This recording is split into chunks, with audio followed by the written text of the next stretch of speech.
Woo! Good evening, people. Happy Monday, if there is such a thing. It's good to see you guys. Oh my goodness. We are we're gonna go over some stuff. We so last night I had the pleasure of being a guest on attorney Melanie Little's channel. She texted me and said, so have you read the so and so on Brian Walshe? And I was like, no, not yet. And then she was like, all right, well, I enjoyed you reading the other stuff last night, which was the night before. She said, I enjoyed that so much that I thought you want to join me for reading of these documents because it's going to be crazy, and I want to get your reaction to mostly one particular detail here.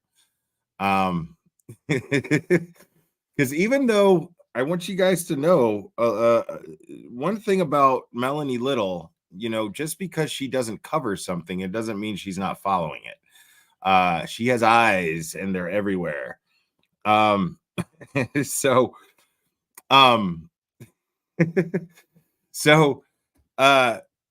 she knows what the argument is for Turtleboy, and she knows that she knows what's going on with Turtleboy's case, and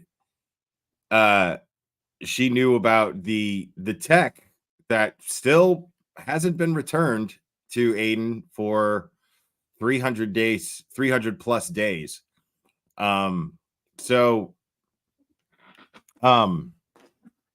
then we find out through those documents, we find out that Brian Walshe got his tech back the next day.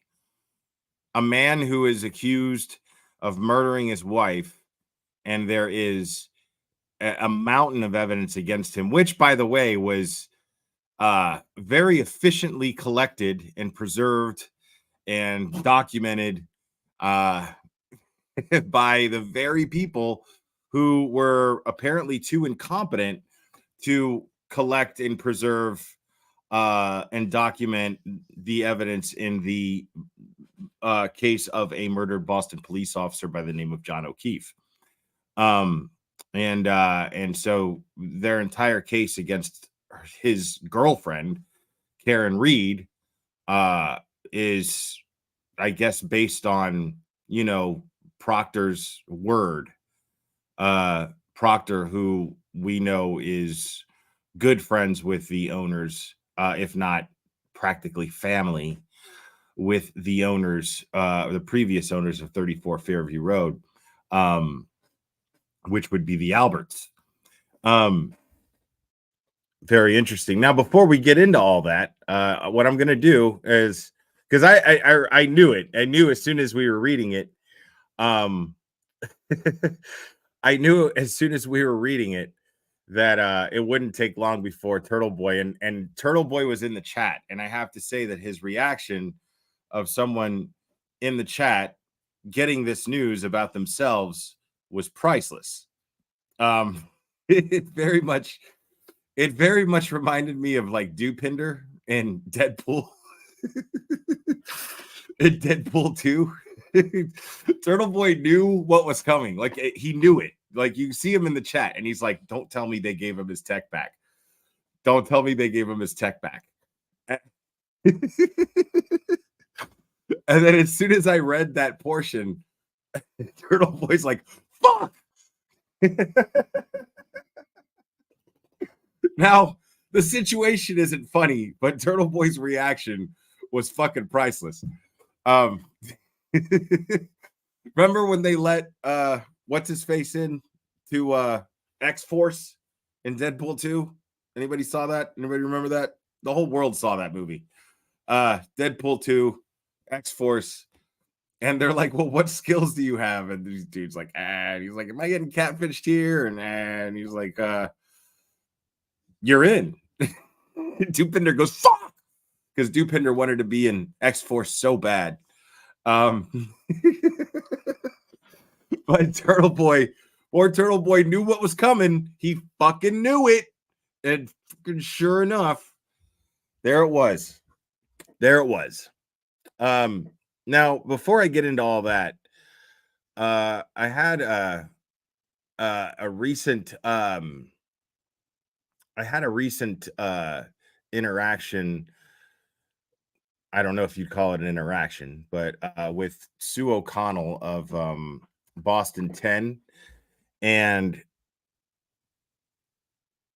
yeah, well, let me drop in on our unofficial correspondent MC Frosty here. Let's see here. See what he has to say about all this. MC Frosty.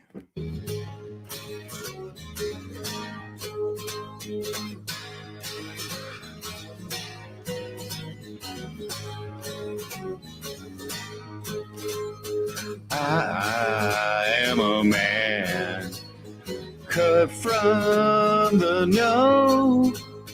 Rarely do friends come and then go. Yeah. She was a girl, soft but strange. We were the two. Our lives rearranged.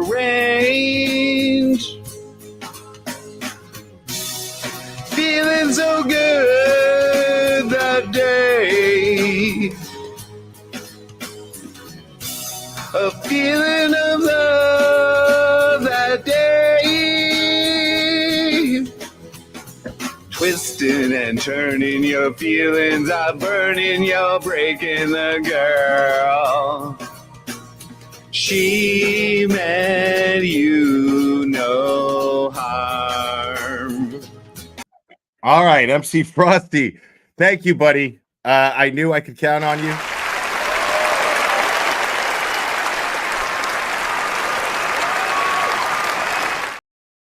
I can always count on my man, MC Frosty, y'all. So now I did have, let me see real quick. I did have an interaction with, like I said, I'm not so sure I would go so far as to call it an interaction, but,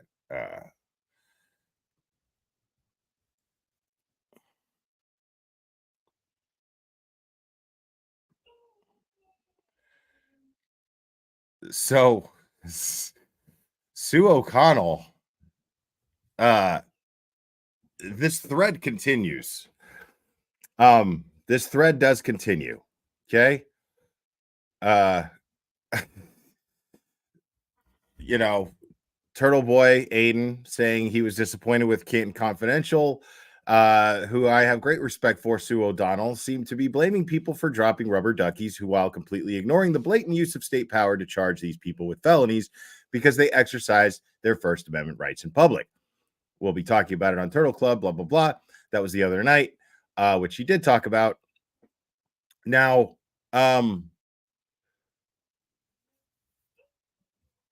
this goes on to say things. She goes on to make an argument here, regardless of all of the the very fun. So she goes on here and says, except the part where I urge people to use their energy and resources in a productive way to make substantial change by replacing the people in power, like finding candidates to replace Morrissey and working to get them elected and getting meetings with lawmakers. Okay, cool. And then he responds, Turtleboy responds with, "You discouraged protesting tonight because you said it doesn't lead to change. And you suggested writing letters to the DA's office instead. You can't be serious, Sue." And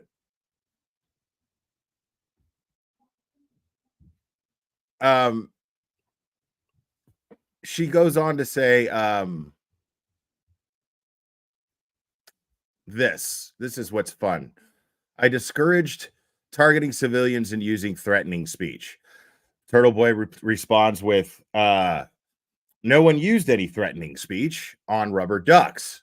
That was the example you gave of threatening speech from Free Karen Reed protesters. Why create straw men just so you can knock them down?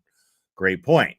And then, just got roasted. And then she goes on to say this, which I found really funny. "Speech is also legally defined as behavior, action, and symbolism." And of course, my response is this, this Giphy right here.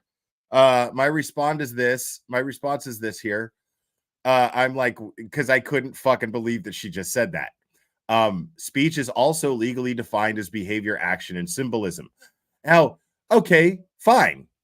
I understand that. Now, I don't agree with it, but that's an entirely different conversation. But it doesn't apply. It's not a good argument for her argument. Her argument is that, let me go on and move on to say here what she says here. "Allow me to introduce you to the legal concept of symbolic speech." Very condescending in how she delivers this, right? Because I'm just like, what the fuck are you talking about? So, and I didn't even say anything. There was no caption. It was just that GIF. Like, what? So she says, "Allow me to introduce you to the legal concept of symbolic speech, quote unquote, non-written forms of communication such as flag burning, wearing armbands, and burning of draft cards. It is generally protected by the First Amendment unless it causes a specific direct threat to another individual or public order." Okay? Direct threat. Okay? And I said, I'm so glad you pointed that out. What specific or direct threat exactly does a rubber ducky pose?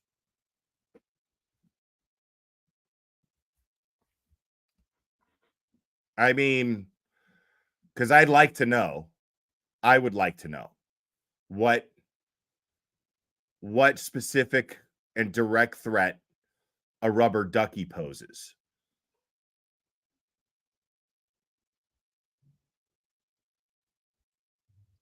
But still no response. Still no response to the question, the very fair question, what threat, what specific or direct threat does the symbolism of a rubber ducky pose exactly? I'd love an answer to that. Because I mean, she set it all up. She even fact checked. She posted her source, um, which had like some Elizabeth Warren looking lady. Could have been her even for all I know. Explaining this. Okay. Um, the symbolism. What is the symbolism? I think you mean symbology, Scott. If you know, you know. Um, but no, yeah, I'm still waiting because I mean she really set up that argument. That was her big mic drop moment. That was Sue O'Connell's huge like baboosh, you know, her Boston mic boom is what that was, right? But okay, where's this? What direct threat does the symbolism of a rubber ducky pose? I imagine I'll be waiting for an answer to that forever. I imagine. Yeah. So yeah, there's that. Um, so yeah, Sue O'Connell so far, she's not redeeming herself in this whole debacle in any way, shape, or form, as I can see. So yeah. Um, but yeah, you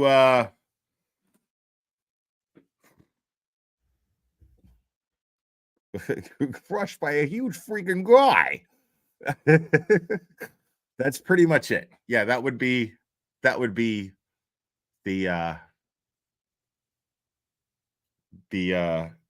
Massachusetts State Police. Like if you've ever seen the Boondock Saints, right? The Massachusetts State Police are pretty much like the Boston PD in Boondock Saints. Just what seems like just a bunch of knuckleheads with insane theories. And then the FBI has to come in and go, no, bro. No, bro. That's not what happened. Crushed by some huge freaking guy.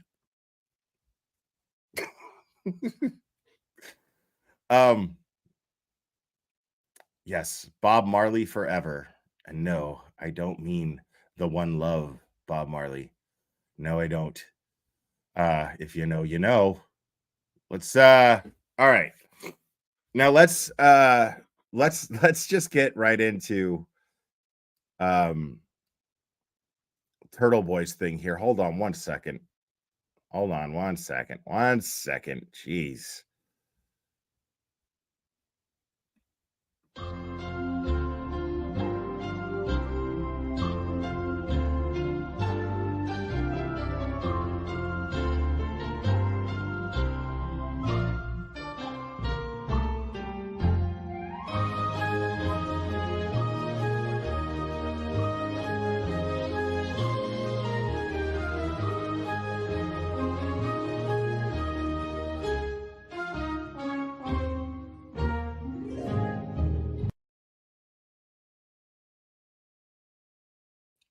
All right.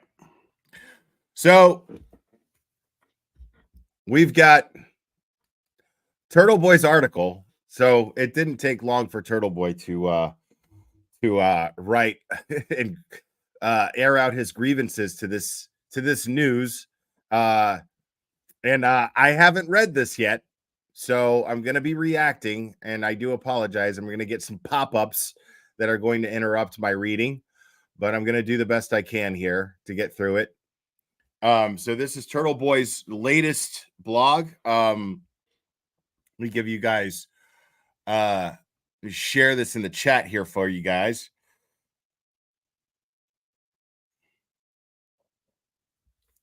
All right, so I don't know what that is, but okay. If you click on that, it should, let's see, does it open up? Does it work? Yeah, it does work. Okay, cool. So yeah, click on that second thing that went through, and that'll be this article. And through that article, you can donate to Turtleboy and show him support. So, can't cover up part 416. Michael Proctor gave accused murderer Brian Walshe his phone back 1 day after John Fanning extracted it, but won't return Turtleboy's devices. Nicholas Guarino used Apple Health data, Celebrite extraction to charge Walshe. Right. I get a feeling that Turtleboy is going to go over quite a bit here. It says here it has been almost 1 year since I was arrested and charged with a plethora of counts of felony witness intimidation by the state police. On that day, Brian Tully served me with a warrant for all the electronic devices inside my house, including my 2 phones and work computer. To this day, they have not returned my devices, which is odd because these same cops in the same district attorney's office returned Brian Walsh's devices to him within less than 24 hours, despite the fact that he has been charged with murdering his wife. On November 28th, 2023, Ken Mello stated several times in open court that the state police have not gone through my phone. When he was asked why he could not just download the contents of my phones and return the physical devices to me, he suggested that if he did so, then I would delete information from my phone and then claim that information in the download that the Commonwealth possessed was planted by them. And you can, as you can see, there's an option to donate here. Let's go over. Let's just get the full experience of this article, shall we? And with respect to the judicial system, the state police and the investigators have not perused the material. It is in its pristine form, located on the defendant's devices. But then again, turning those devices back over to the defendant would allow him, if you will, to delete any information stored on them, and would allow for a challenge sometime in the future to say, okay, now Ron, I see you in here, buddy. See, I have to counter your comments when you say stuff like this, Ron. There's that anger again, buddy. We got to watch that. It's bad for you. You know what I mean? It's not good. Like if you intake a lot of cholesterol and you have that kind of anger, that's a bad mix, my friend. And I don't want to see bad things happen to you, Ron. We love you here, buddy. But in your pursuit to control this anger, Ron, you should also kind of think about whether or not you're victim blaming. Victim blaming is also something, it's a symptom of anger. Okay. Now, in this situation, whether we like it or not, Aiden Carney, aka Turtleboy, is a victim. He is a victim of the system. He is a victim of his rights being violated. He is a victim of wrongful imprisonment. He is absolutely a victim here. So we don't victim blame here on the Glairer, Ron. Okay, buddy? And I want you to do well, man. I really do. Hey, you know what, Ron? Make yourself some soup, buddy. Let me give you some here. I'm going to be Ferris Bueller's dad for you for a minute, okay? Make yourself some soup and wrap a hot towel around your head. Okay, buddy? You'll feel way better. I promise. All right. Let's see what old Mello here has to say. Let's start it over. And with respect to the judicial system, the state police and the investigators have not perused the material. It is in its pristine form, located on the defendant's devices. But then again, turning those devices back over to the defendant would allow him, if you will, to delete any information stored on them, and would allow for a challenge sometime in the future to say that whatever may be mirrored is not accurate or was created elsewhere, or whatever the case may be.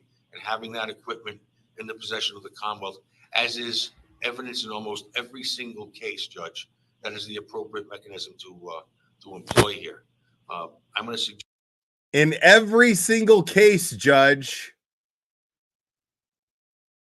Mechanism to employ here, to employ single case, Judge. Evidence in almost every single case. Evidence in almost every single case, Judge. Evidence in almost every single case, Judge. That is the appropriate mechanism to employ here. This evidence in almost every single case, Judge. That is the appropriate mechanism to employ here. I'm going to suggest Every single case. Every single case, Judge, is how evidence is handled, okay?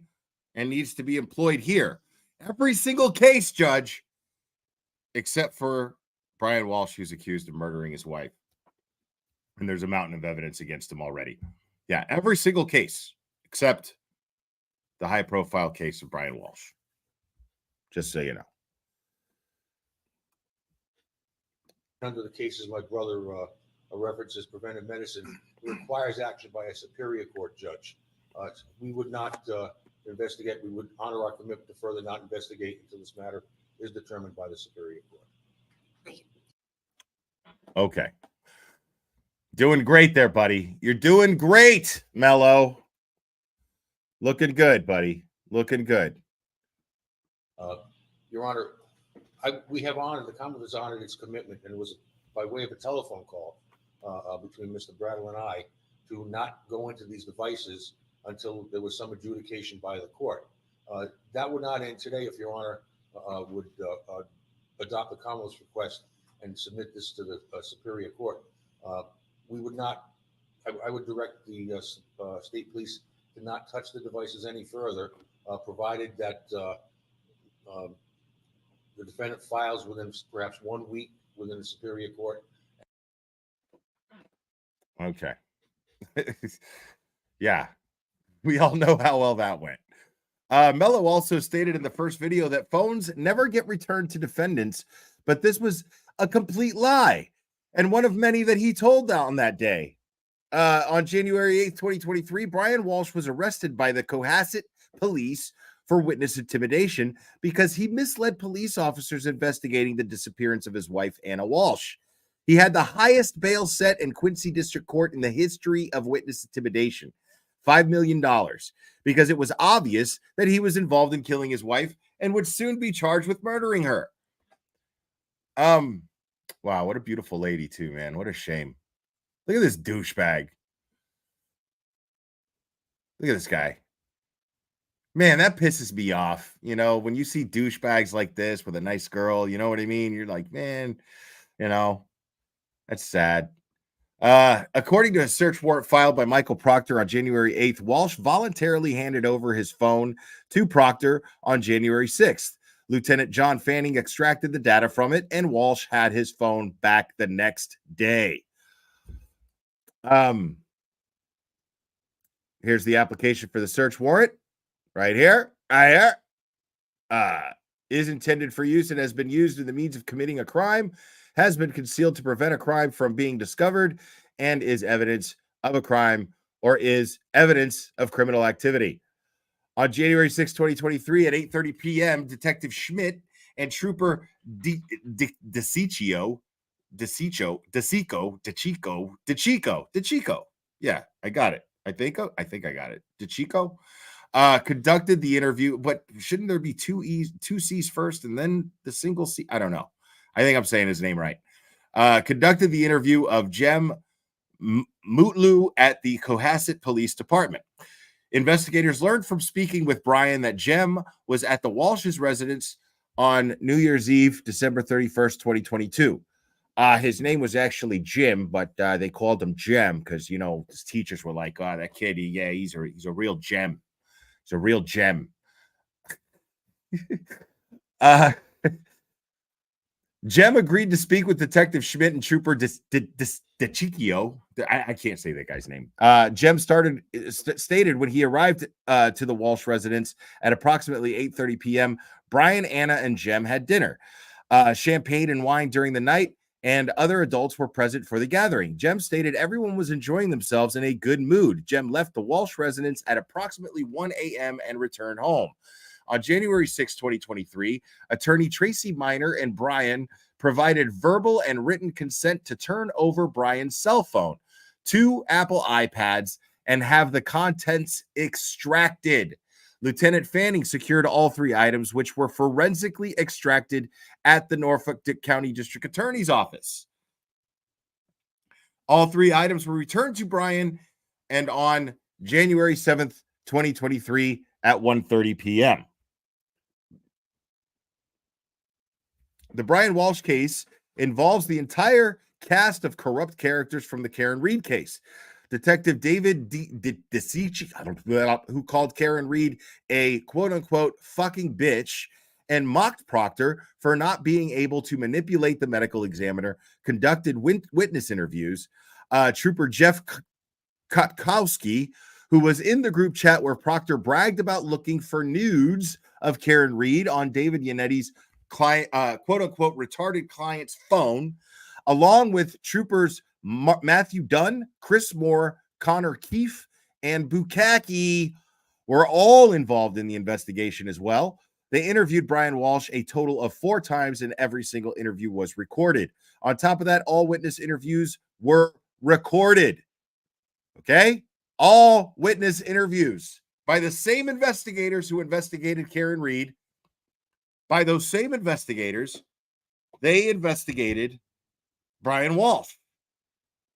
And yet they recorded every single interview with every single witness.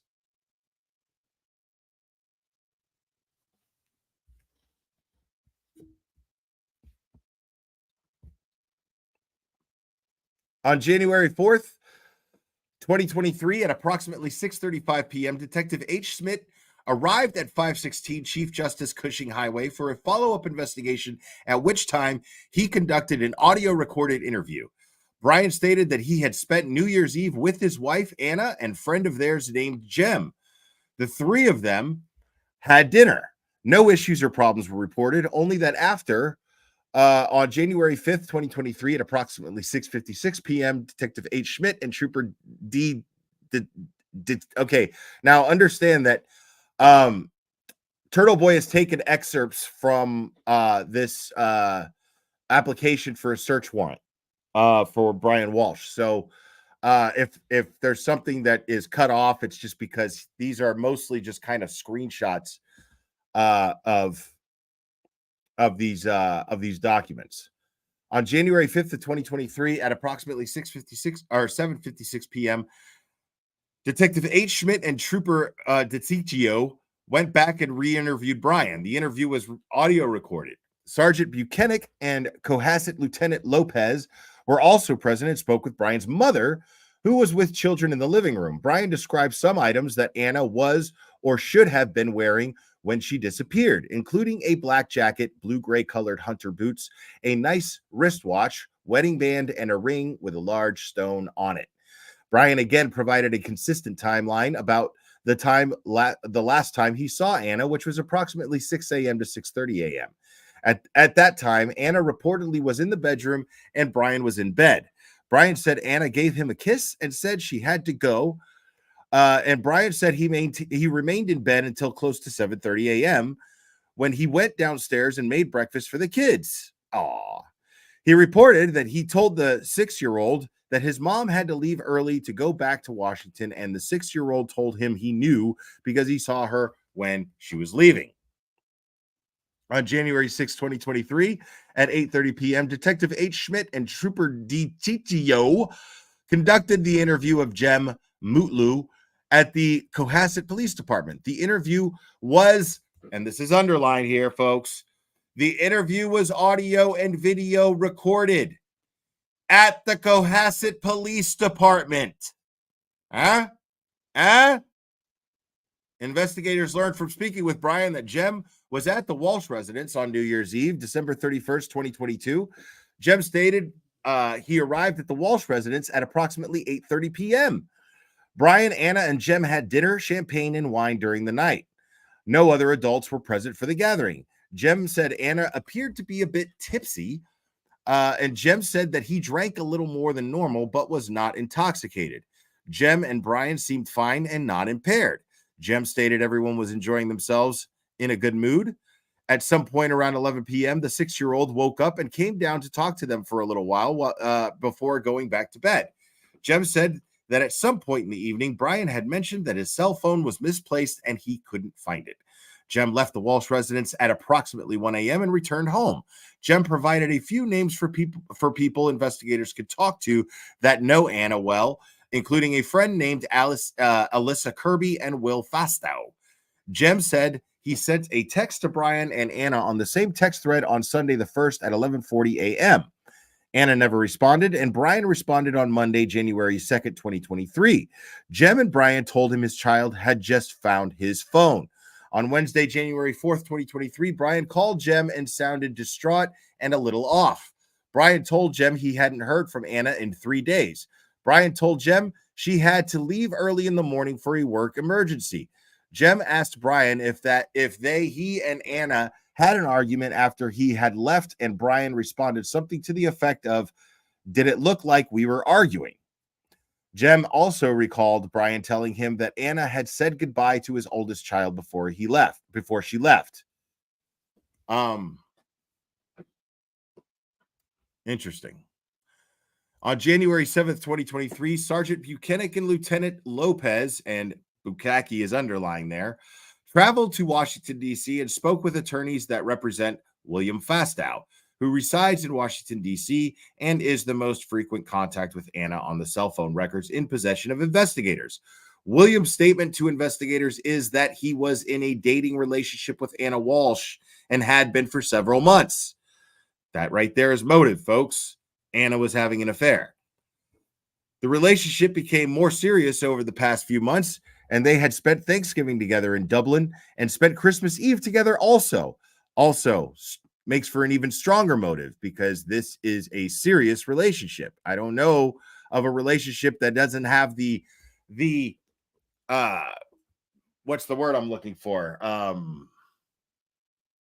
The prospects of a serious relationship. I don't know of any relationship that doesn't have the prospect of being serious when they go to Dublin, Ireland, and spend Christmas Eve together. So yeah, I'd say these two are pretty serious. And they were open about their relationship in Washington, D.C., and they had plans to celebrate the new year on January 4th, 2022, after she returned from Massachusetts. So it sure sounds like they were.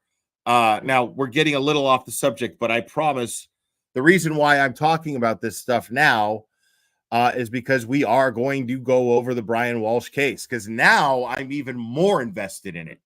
I told you guys that I was going to cover the Brian Walshe case because of the similarities that we were already aware of in the John O'Keefe Karen Reed case. Now, the issue now is that there is a clear contrast of night and fucking day in the efforts of investigation here, in the methods of investigation. There is night and fucking day. So now I am that much more invested in the Brian Walshe case. Because I have never been in a position right now where I want to see this Commonwealth taken down, but I want them to win this case. That is a fact. Because so far, and this is what's really ironic, so far, this isn't about Bukaki. This isn't about Fanning. This isn't about Guarino. This isn't about Tully. This isn't about Morrissey. None of those people matter to me as far as this case goes. I'm not rooting for them. I'm rooting for justice. And I hope to God that all of these investigators conducted this investigation on the up and up, conducted it to its best, to their best possible efforts. I really hope they do, because I truly believe Brian Walshe to be guilty of this crime, and I do not want to see him see the light of day ever again. I think he deserves to be locked up, and I think that he has revoked his right. He has forfeited his right to share society with the rest of us through his actions. So I'm actually hoping that the Commonwealth of Massachusetts actually does something just for once. I'm counting on it. And then, we'll worry about taking down the big monster when that time comes. We'll let when Jackson, Yannetti, and the entire team get to stand in front of Judge Beverly Cannoni again. Hopefully, they can take down old Hank and his bullshit efforts to retry this case. And hopefully Betterow, between Betterow, Bradel, Jackson, Yannetti, Little, Karen, Turtleboy, they can all just bring down this whole fucking house. But I want to see this monster get locked up. And so far, by the looks of when you're reading this, tell me that this isn't a far cry from what we're seeing going into the John O'Keefe, Karen Reed investigation. I mean, there's a night and day difference here.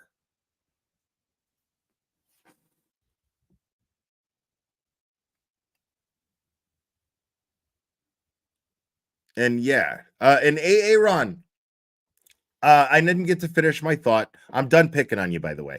But I didn't get to finish my thought. Like Turtleboy, it's really important what Turtleboy is doing. When you say things like, this is what happens when you mess with the cops.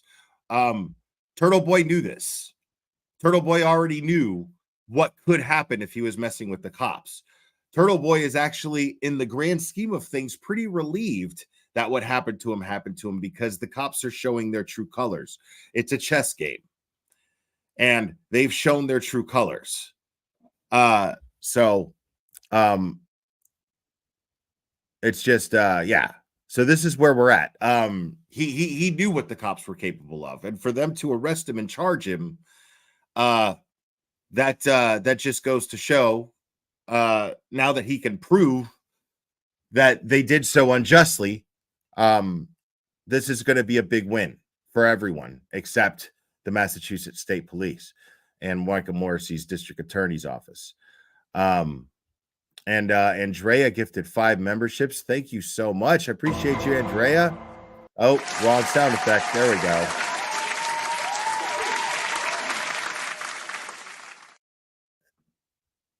My bad, guys. This is the right one, though. I think we got a super dad. Super dad. I think we got a super dad. Super dad. Super dad. Super dad. Dad, dad, dad, dad, dad.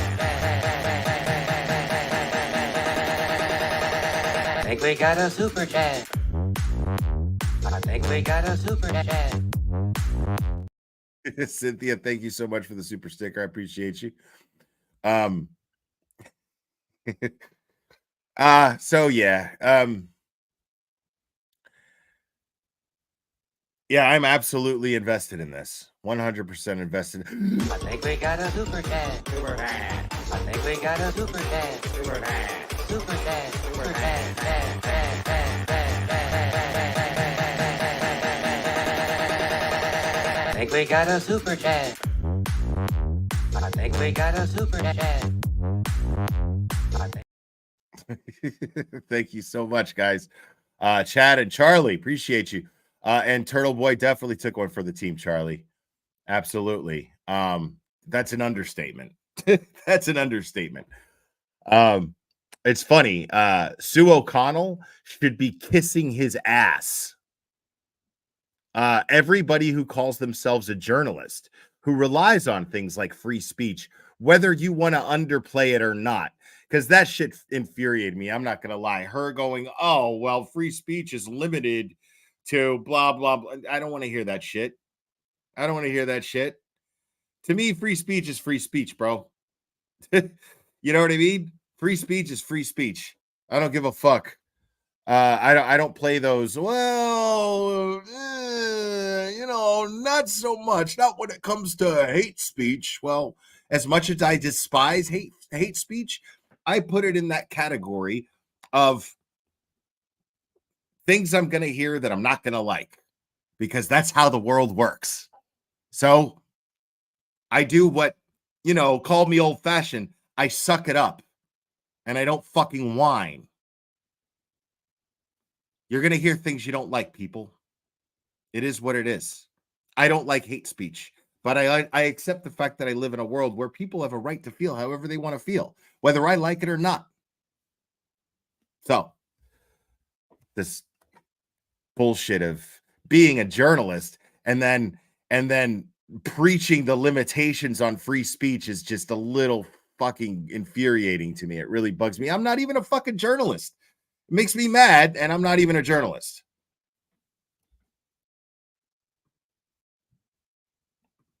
On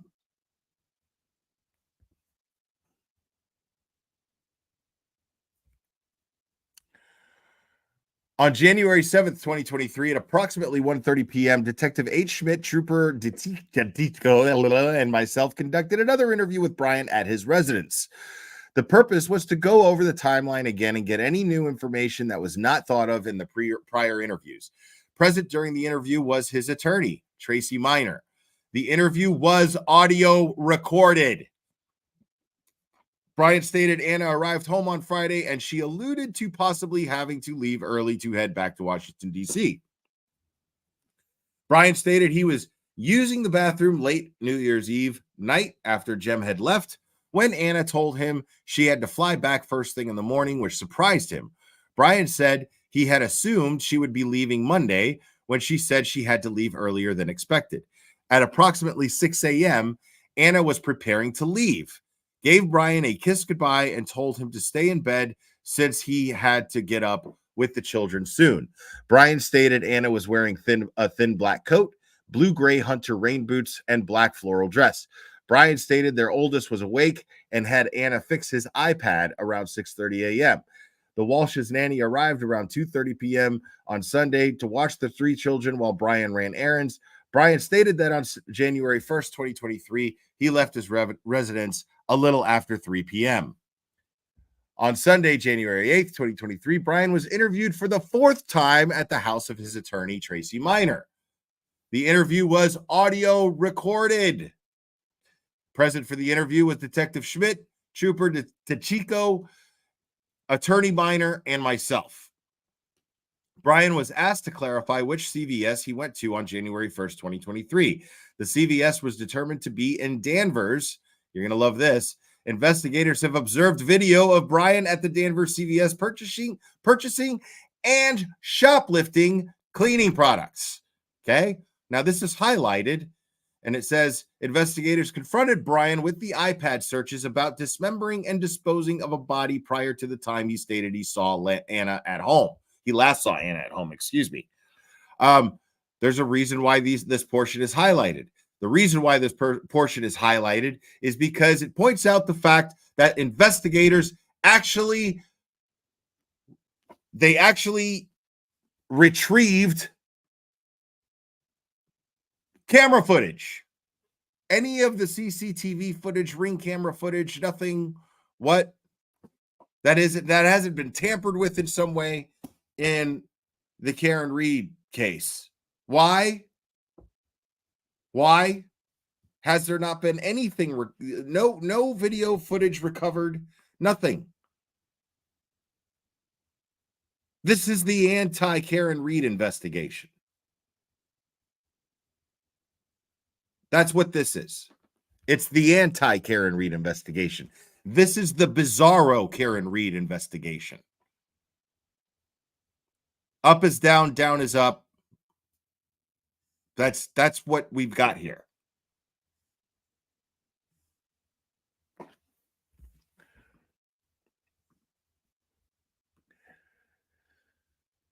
Brian offered no explanation other than the iPad belonged to his son. Trooper DeChico asked if his 6-year-old was of average intelligence, and Brian stated, "I'd like to think so." When told that the searches had no misspelled words, he offered no explanation. Let's see right here. Would love for you and Melanie Little to do a live together once a week. Great chemistry and always a good time. I'm not against that. I really enjoy my banter with attorney Melanie Little. She's actually fantastic.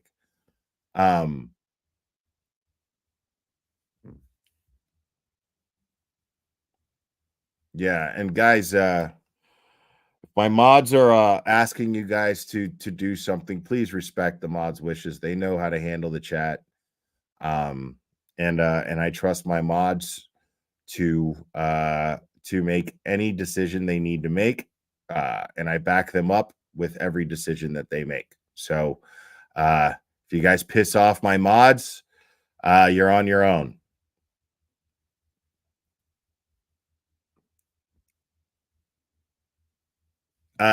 On January 7th, 2023, Trooper C. Keefe analyzed location information extract. Oh, wait a second.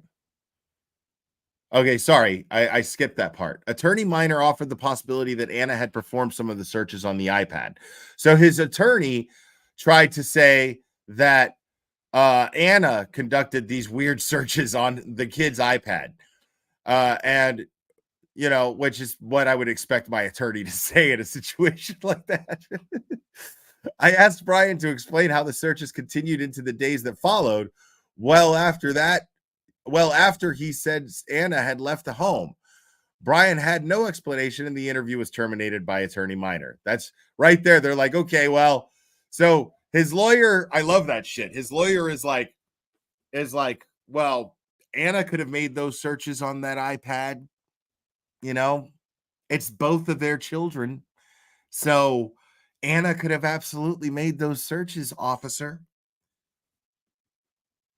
And then they're like, okay, well, explain why there were searches made beyond that day since she's been missing. This interview's over. Let's go. We'll see you in court. Oh man, that shit's like straight out of a fucking movie, dude. Like that's straight out of an episode of fucking SVU. You don't have to answer that. Well, the wife could have absolutely made those searches. Stop. Don't say another word. This interview is over. I think it's time you gentlemen leave.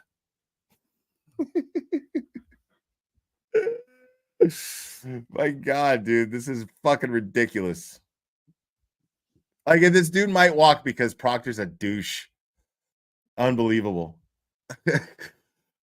The Apple iPhone native locations review was performed using Celebrite software. Boom.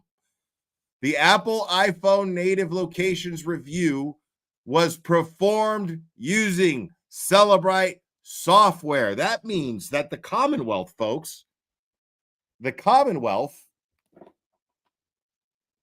used Celebrite to verify those searches, to solidify damning and convictable evidence against this guy. Right? But what do you think the defense is going to do with that? Can anybody guess? Because I'll tell you right now what the defense is going to do with that. If they have any brains whatsoever, they're going to bring up the last Karen retrial. That's what they're going to do. And they're going to ask the Commonwealth, they're going to say, well, I mean, Trooper Guadino, didn't you testify on how Celebrite was flawed in recovering data? Did Jen McCabe make the 2:27 a.m. search or not? I mean, I would ask that. Seriously. Once I had Guadino on the stand and they're trying to use Celebrite data to convict my client, I'm going to go, wait a minute, Trooper Guadino, excuse me. You extracted information from an individual named Jennifer McCabe during another investigation, correct? Yes, I did, or at least attempted to. And the Celebrite data showed, this is a Celebrite report right here, and it showed that she made a search for Haas Long to Diane Cold at 2:27 a.m. on January 29th, 2022. So, did she make that search? Well, no. I mean, it turned out that there was a version of Celebrate that was not the blah, blah, blah, blah, blah, blah, blah, and then all that bullshit Plevin double talk. And then how's he gonna explain? He's gonna say, so is Celebrate reliable or not? That's what it would boil down to. I'd be asking Trooper Guarino, based on the Jennifer McCabe Celebrate results, I'm going to ask him, is Celebrate reliable or not?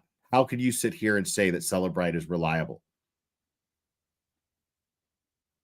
That's what I would do. Now, I'm not a lawyer, so I don't even know if there's a lawyer listening to me talk about this. I'm wondering if they're probably going, well, no, there's this and this and this and why you can't do that. But just let me have my fucking dreams, okay? I watch a lot of TV. Anyway. But yeah, I'd love to see that. I'd love to see how the Commonwealth is going to back up the validity and credibility of Celebrite when they tried to destroy its credibility and validity in a previous trial. I'm interested to see how that works out.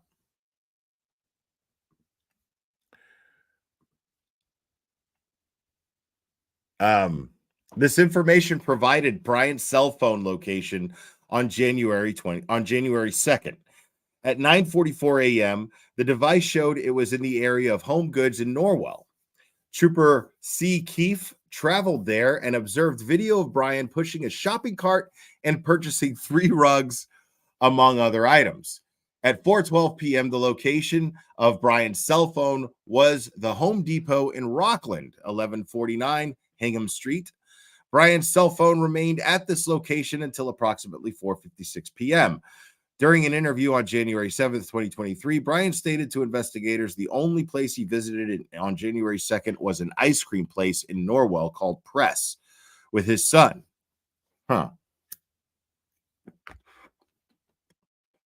Sounds like a hip, trendy ice cream joint. Yo, you want to go to Press? Like, what's going on there? Is everybody fucking serving ice cream with their shirts off? And there's fucking synth pop music playing. Gonna go to Press. Yeah, need some ice cream. Press. On January 2023, Trooper Moore traveled to the Rockland Home Depot to review security video department. During that time frame, 4:12 through 4:56 p.m., Brian is viewed on security camera pushing a shopping cart. Some of these items within the shopping cart are cleaning products and include 3 mops and brushes, 2 large clear tarps, drop cloth, 2 rolls of Scotch heavy-duty tape, a Tyvek suit with hood boot coverall, a mop bucket with a wringer, 3 buckets with lids, 2 splash-resistant goggles, soft grip utility knife, 2 12-pound bags of baking soda, and a hatchet and a partridge in a pear tree. On January 7th, 2023, Detective Schmidt, Trooper DeChico, and myself conducted an interview at 1:30 p.m. with Brian at his residence. Present during the interview was his attorney, Tracy Minor. Brian stated Anna arrived home on Friday, and she alluded to possibly having to leave early to head back to Washington, D.C. Brian stated he was using the bathroom late New Year's Eve night when Anna told him she had to fly back first thing in the morning, which surprised him. At approximately 6 a.m., Anna was preparing to leave, gave Brian a kiss goodbye, and told him to stay in bed since he had to get up with the children soon.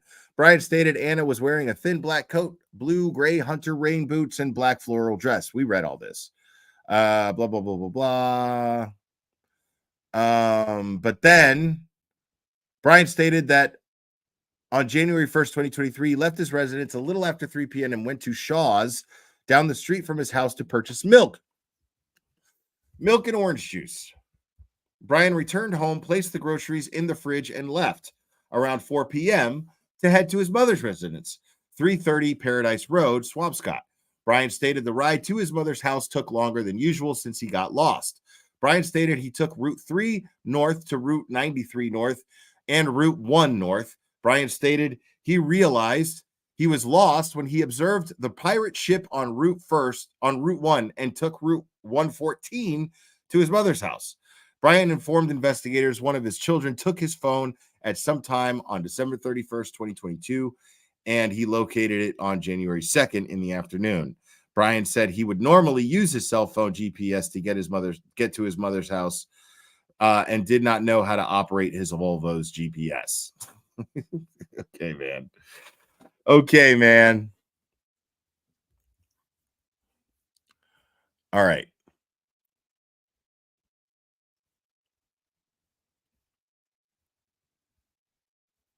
Brian arrived at his mother's house at 5:30 p.m., stayed for approximately 15 minutes. Brian stated he went to Whole Foods at CVS in Swampscott for his mother. Brian stated he purchased frozen foods at Whole Foods and alcohol wipes from CVS. Trooper Kakowski reviewed video at the Swampscott CVS from 4:40 through 8:30 p.m. Trooper Kakowski did not observe Brian enter store, and CVS did not have a record for a purchase of alcohol wipes for January 1st during that time frame. Well, maybe he shoplifted them. Trooper Kakowski traveled to the CVS in Salem and reviewed video from 4:30 p.m. through 8:30 p.m. on January 1st. Brian did not appear to enter this store. The Salem CVS had no record of alcohol wipe sales on January 1st for that time frame. Sergeant Pontizelos, Trooper Sullivan, and Trooper Galbranson reviewed video at the Swampscott Whole Foods. The video reviewed did not reveal Brian entered the store to make a purchase with his Chase or Fidelity credit cards. Brian stated he returned home at approximately 8 p.m. It was not until January 4th, 2023, at approximately 11:44 a.m. that Hugh Denlevy, the head of security for Tishman Speyer at Washington, D.C., which is Anna's place of business, Anna's workplace, called Cohasset police for a well-being check on Anna. During the interviews on January 4th, 5th, and 7th, investigators questioned Brian why he did not contact law enforcement without Anna being missing. Brian stated his phone went missing on December 31st and that he emailed his mother and two business partners on Sunday sharing that information. Brian stated that he found his phone in his 6-year-old son's bed on Monday the 2nd. And the second, Brian sent Anna multiple messages stating that he was worried and asking where she was. Brian began texting friends and family later in the day on Monday and Tuesday on the 3rd, inquiring if they heard from Anna. Brian told investigators he did not become concerned about Anna missing until Monday the 2nd. Now this gets fun.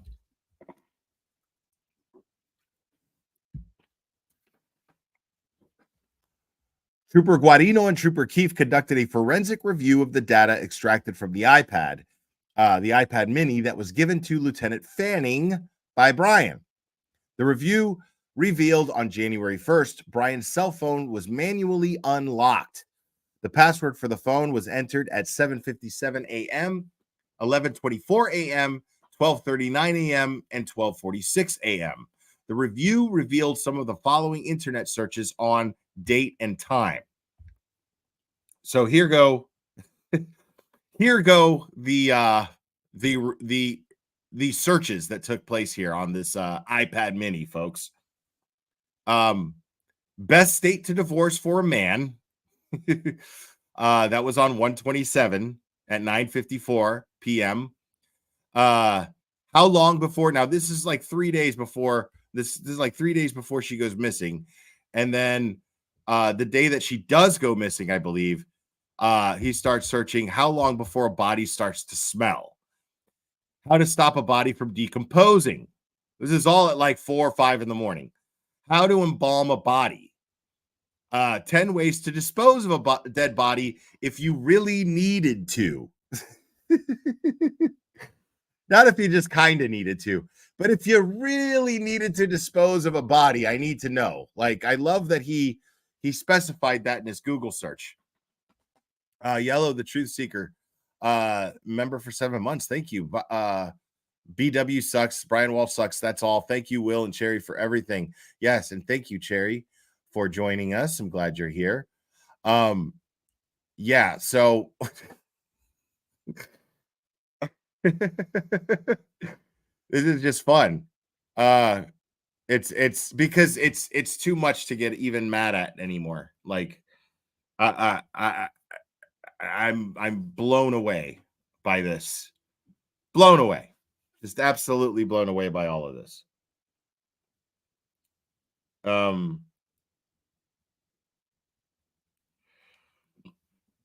Is there some dickhead in the chat? What's going on?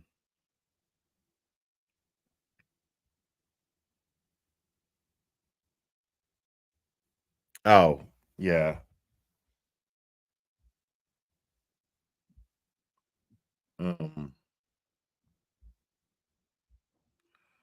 Okay. Is he gone?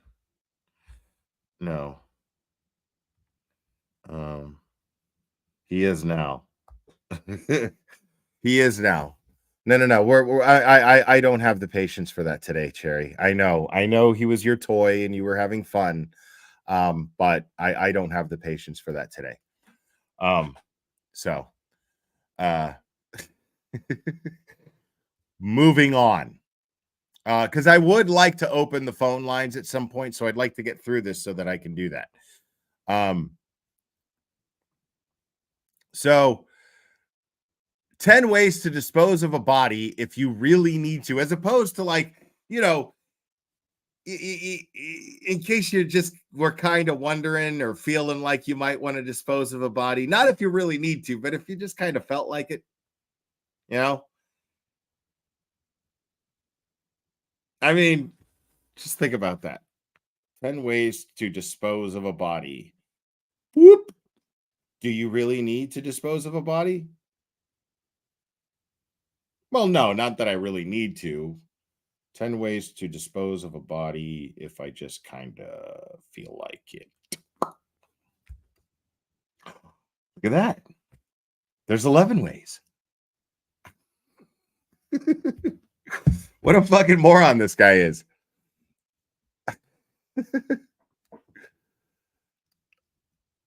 How long for someone to be missing to inheritance? Wow. So there's a motive for money. So if money can be found, if money can be traced that he would be gaining some sort of financial inheritance from her death, well, there's more motive. Cohasset dump, Hingham dump. Can you throw away body parts? Can you throw away body parts? I love how he looked up the dumps. And I wonder if he was like, it's probably, I mean, it's like 5 a.m. Probably not going to be anybody there in the office to answer the phone, right? Because I should just call them and ask them if they'll pick up body parts in the trash can. Like, are they going to take body parts if I put them out there? You know what I mean? Like, I put out a washing machine like 3 months ago and it just sat there because they wouldn't pick it up. I want to know, if I put body parts out there, are they going to pick them up? Jesus. I mean, I pay my dues. I pay my dumpster dues. I pay my dump. Okay? I pay my trash dues for the city. And I want to know if they'll pick up body parts if I put them out there. Unreal, dude. This guy's amazing. This guy is fucking amazing. What does formaldehyde do? Formaldehyde's not what you want, buddy. Okay? I mean, yeah, formaldehyde's not going to cut it. It's kind of the opposite of what you want. Okay? Now, I've never killed anybody before or disposed of a body, but the last thing I'm looking for is a preservative. Okay? So, Brian Walshe, there's a little tip from you. I realize it's a little late, but little tip for the future. What you don't want is something that's a preservative when you're trying to get rid of a body. Just so you know, for future reference. How long does DNA last? Oh, I love this guy. Can identification be made on partial human remains? Wow. Yeah, dude. You just asked about DNA. You didn't get that answer from the DNA search? This dismemberment and best ways to dispose of a body. Wow. How to clean blood from wood and a floor. Luminol to detect blood. What happened when you put your body parts in ammonia? Jesus Christ. Is it better to throw away crime scene clothes or wash them? Brian. If you get out, Brian. Okay? Brian, if you get away with this, if you beat this in court and you watch this later, okay, and you're walking around free as a bird, okay, just for future reference, ammonia doesn't do anything, okay? Formaldehyde's the way you want to go. I was joking around before. Formaldehyde's the way you want to go. Make sure you get yourself a whole bunch of formaldehyde. Put the stuff in the formaldehyde. Keep it in your bedroom, okay? Keep it in your bedroom, okay? Just make sure you do that, okay? Make sure that you talk to a friend, a coworker, somebody you kind of trust, because the ones that you do trust, you don't really trust them, do you? You know what I mean? You don't really trust them. It's the ones that you kind of trust that you want to confide in. Okay? Just so you know. All right? Make sure you talk to them. Okay? Make sure, call the police. Give them a wild goose chase. You know, what you want to do is you want to tell them, you call them up, you tell them, like, hey, I got this body sitting in my bedroom. Okay? It's in formaldehyde. You know what they're going to do? They're going to look everywhere but in there. Look at the Karen Reed case, homie. I promise you, bro. I promise you. Okay? It's going to be like reverse psychology. It'll work. They're going to go, well, he wouldn't tell us exactly where to look, so let's look everywhere else except the place that he told us where to go. Think about it. Stick with me, Brian Walshe. You'll get away with murder, my friend. Okay? Stick with me. I got you, buddy. In the Karen Reed case, Proctor Bukaki's interview with Reed on January 29th, 2022 was not recorded, nor were any of the dozens of subsequent interviews, the McAlberts, first responders, and other witnesses who testified for the Commonwealth at Reed's murder trial. In the Walshe case, police testified that Celebrite was used, and all of the information they downloaded was never questioned as to its authenticity. No experts were brought in from Alberta by the Commonwealth to testify that Walsh's searches didn't actually happen. But why would they? When the police find extremely incriminating Google searches on people's devices, they treat those people as suspects, not witnesses in need of special protection from the government. How long to die in the cold is no less incriminating than how to clean blood from wood and floor. Agreed. As Proctor pointed out in his report, these Google searches by Walshe revealed efforts to cover up the aforementioned crimes. Based on the inconsistent statements provided by Brian to investigators, internet searches that revealed efforts to cover up the aforementioned crimes. Now, I find that interesting that this is Proctor, in his own words, saying the inconsistent statements provided by Brian. What about the inconsistent statements provided by, I don't know, Jen McCabe, Matt McCabe, just to name a couple? What about those inconsistent statements?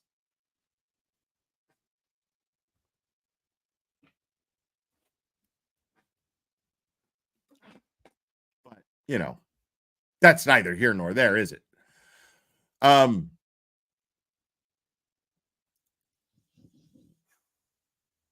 The fact that Anna has not been located and there is no activity from any of her accounts, and the investigation by Cohasset PD and state police detectives set forth in the preceding paragraphs, there is probable cause that evidence of the aforementioned crimes is present at 516 Chief Justice Cushing Highway.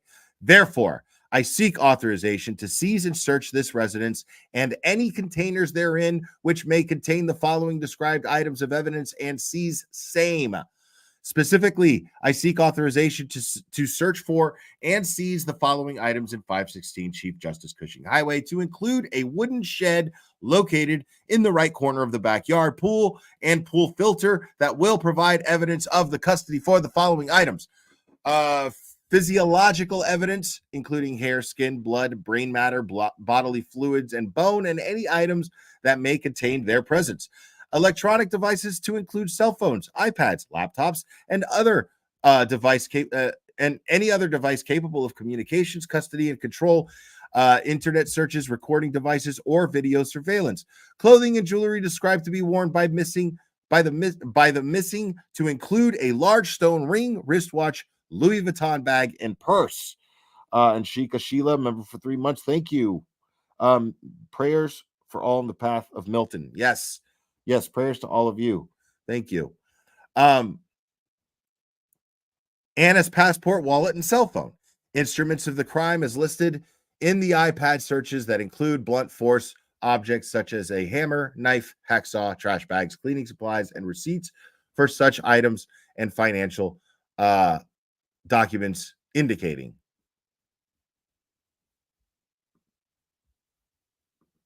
Oh. Hello. All right. So Turtleboy goes on to say, kind of like when you delete a Google search for how long to die in cold, along with 2 phone calls that your sister answered, even though she told police she slept through 30 minutes of first responders on her front lawn. Nicholas Guarino was also heavily involved in the Walshe case and filed applications for several search warrants of Walshe's devices. In his application, he said that amongst other things, he was looking for health diagnostic data, including steps, distance, time and date of physical activity during the time of Anna Walshe's disappearance. Documents, photos, videos, audio-visual files, electronic communications, emails, blah, blah, blah, blah, blah, blah, blah, blah, blah, all of these things. And then underlined here, health diagnostic data, including steps, distance, heart rate, calories, burns, time and date of physical activity from Saturday, December 31st, 2022 to Sunday, January 8th, 2023. In other words, in the Brian Walshe case, they viewed Apple Health data to be completely reliable and didn't come up with theories to explain away his suspicious movements.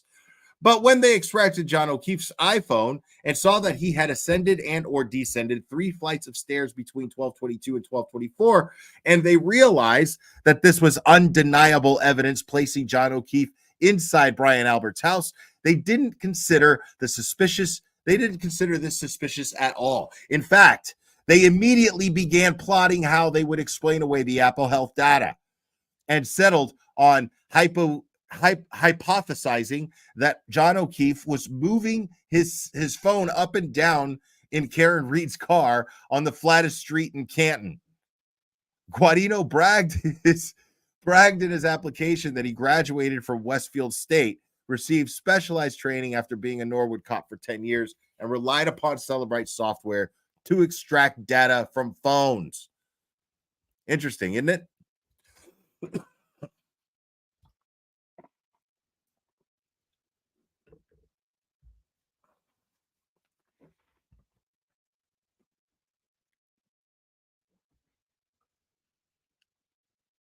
Yeah, this is just wild, man.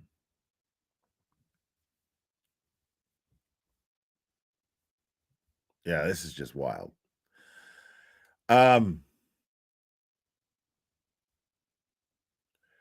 But when Celebrite gave him a report, we're talking about Guarino here. When Celebrite gave him a report on Jennifer McCabe's phone that implicated her in a murder, his initial reaction was to alert Michael Morrissey so they could do an international search for someone trying to promote an app who could ramble on with word salad in order to explain why the data extraction wasn't reliable. That's exactly what happened, by the way. Michael Proctor also subpoenaed Google to identify who was behind a Gmail account that sent an email to Cohasset police claiming to have kidnapped her.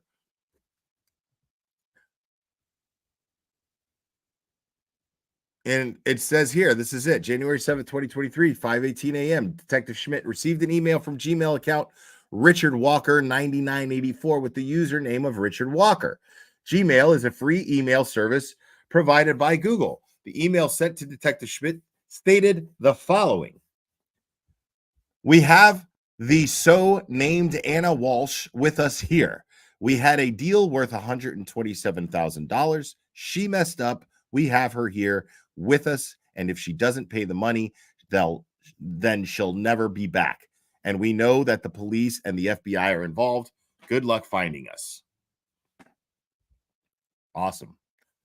And then it goes on to say, based on the foregoing facts, there is probable cause to believe that the evidence of criminal activity, including evidence of the crime of kidnapping in violation of blah blah blah blah blah, will found in the possession of Google.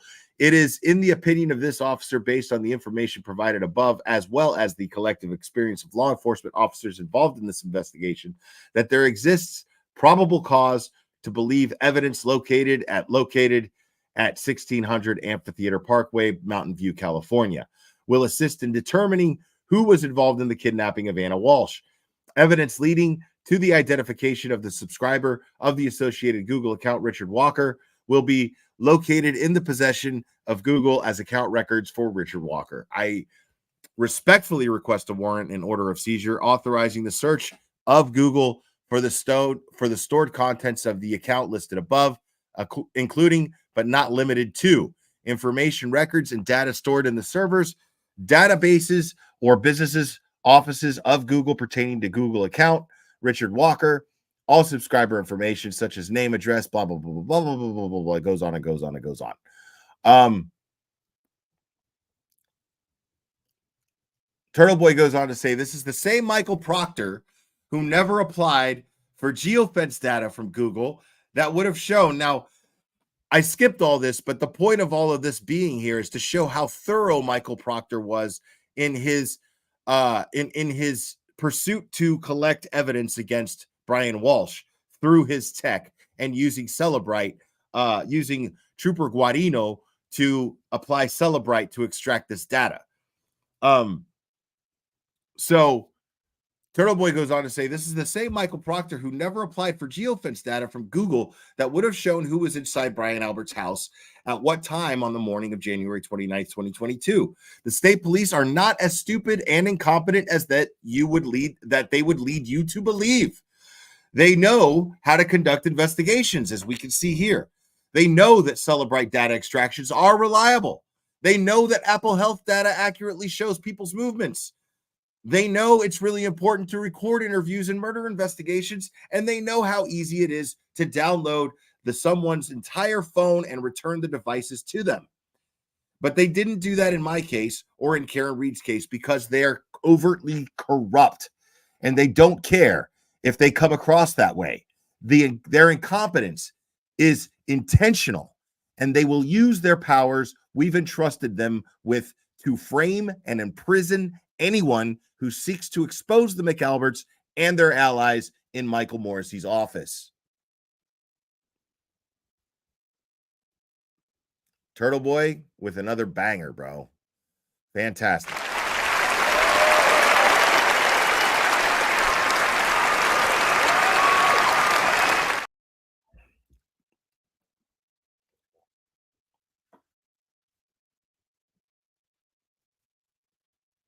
Dude,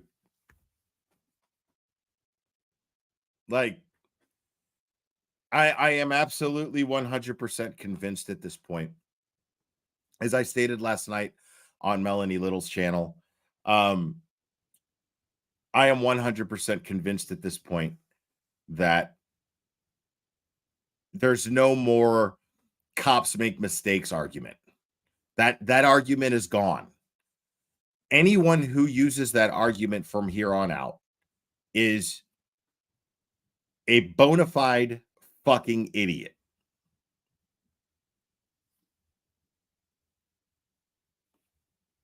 Yeah, one more time. Anyone who uses the excuse that sometimes cops make mistakes when it comes to the Karen Reed the Karen Reed railroading. Anybody who uses that excuse at this point, knowing what we know, is a bona fide fucking idiot.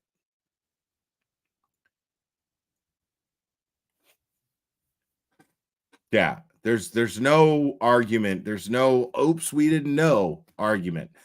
We're seeing how this investigation, this Brian Walshe investigation, was conducted with Michael Proctor as the lead investigator. And it is, again, the bizarro version of the Karen Reed investigation. The bizarro version. These cops know better. They know that they're supposed to record interviews. They know this. They got warrants for everything. Yet I still don't know of a warrant that was issued in the John O'Keefe investigation.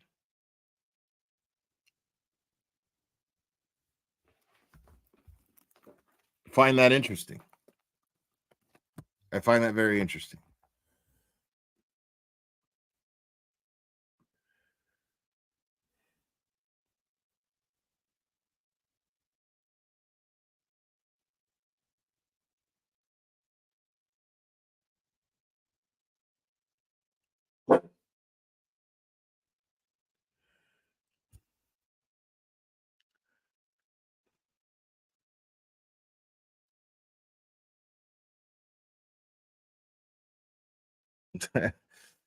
I love how Turtleboy is staying classy with Sue O'Connell here.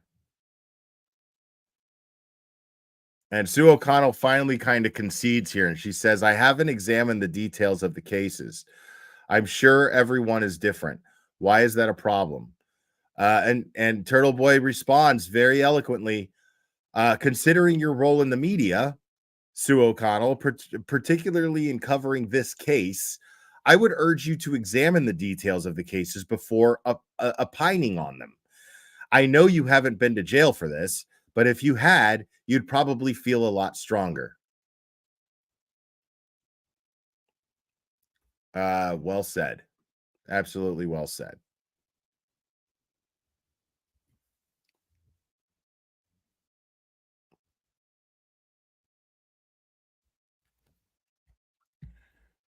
All right, folks.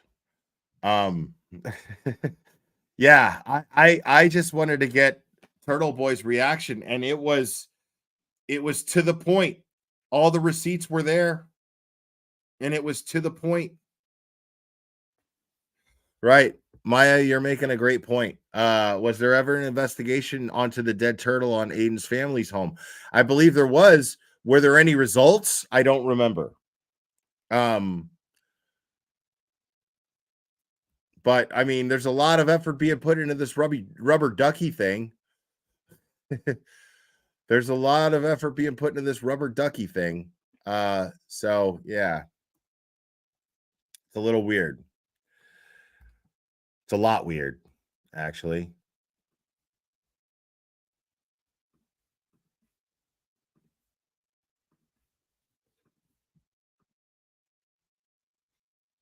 All right. Phone lines are open, guys.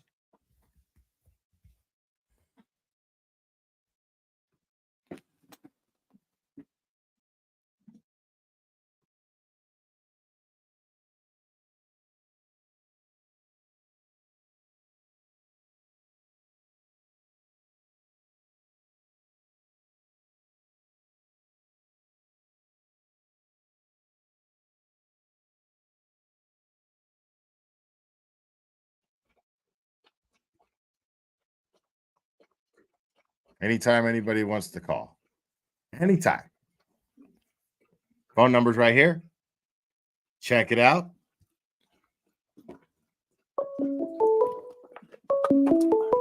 Think we've got a call. Oh man, hold on. Call from Dina. Dina, Galera. what are you doing calling I just my hotline, Dina.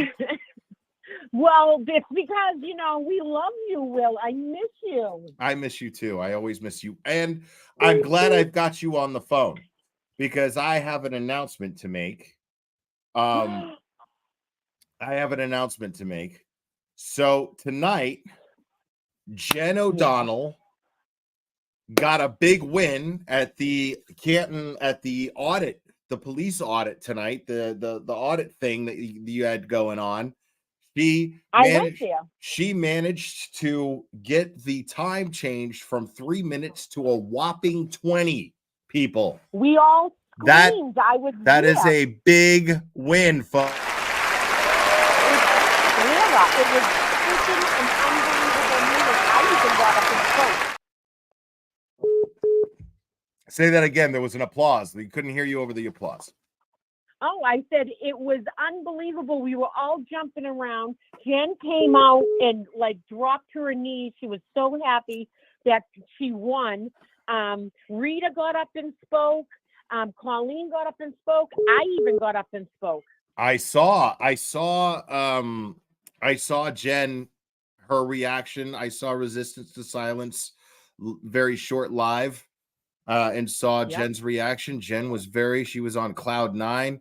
I mean, what an amazing feeling to speak up and actually get something accomplished and get something done, get something that seemed totally unreasonable to these men, these chauvinistic assholes, but they finally budged. They finally budged.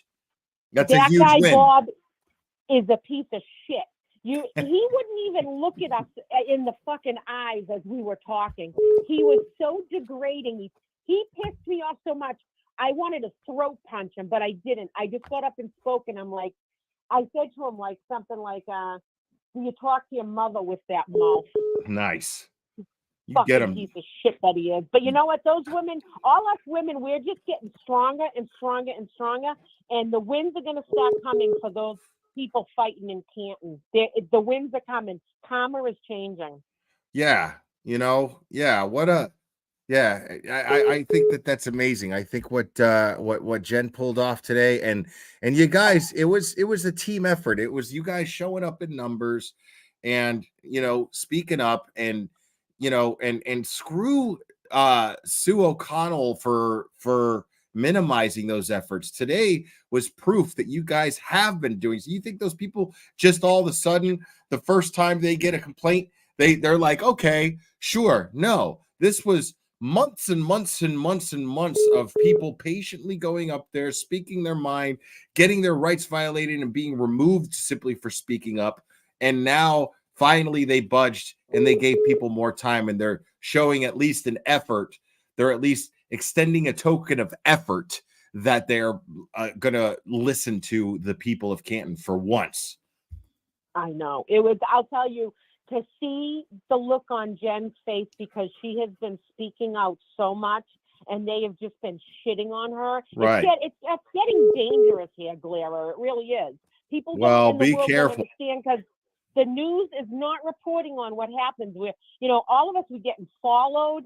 You when you walk in your house, you got to be careful. And we're not. Some of us aren't even in Canton. They're getting it even worse in Canton. But to see the karma turn so wonderful for Jen to finally get a win with all she's been fighting for. It's a beautiful thing, because we're like a family here, and it's beautiful to see someone get the response that she did. She won one, and fuck that chauvinistic piece of shit, Bob. He needs to be removed. He really does. It's awful.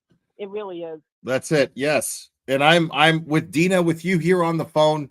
I am proclaiming myself the anti-Sue O'Connell. Okay. I am the independent version. Okay. I'm not a reporter. I'm a commentator. Okay. And No. I am the official, unofficial anti-Sue O'Connell. I am the bizarro Sue O'Connell. Okay. I am actually going to speak for the people of Canton. I'm going to give the people of Canton a voice, and I'm going to acknowledge their efforts, as opposed to acting as though rubber duckies are a threat. to Oh my God. yes. So that's it. You can't. The world is watching all this, and like 6 months into an investigation for fucking rubber duckies, and Sue O'Connell gets up there and fucking talks like she's down with us people and knows everything that's going on. She doesn't even report half the shit. But you know what, Clara? You're all the way in Tennessee, but you are here in the hearts of all of us in Boston. You know we love you. Well, I love you we guys do. too. Yeah, we do. And what you give to us and the stuff that you let us call in and spew and say our shit is just, we love you. That's all there is to say. Well, I love you too. I love all of you guys. Well, we always gather on a Monday, so next Monday we'll be gathering. So we'll call in and say hello to you. And if someday you're gonna have to come out drinking with us, girls, it'll be more fun.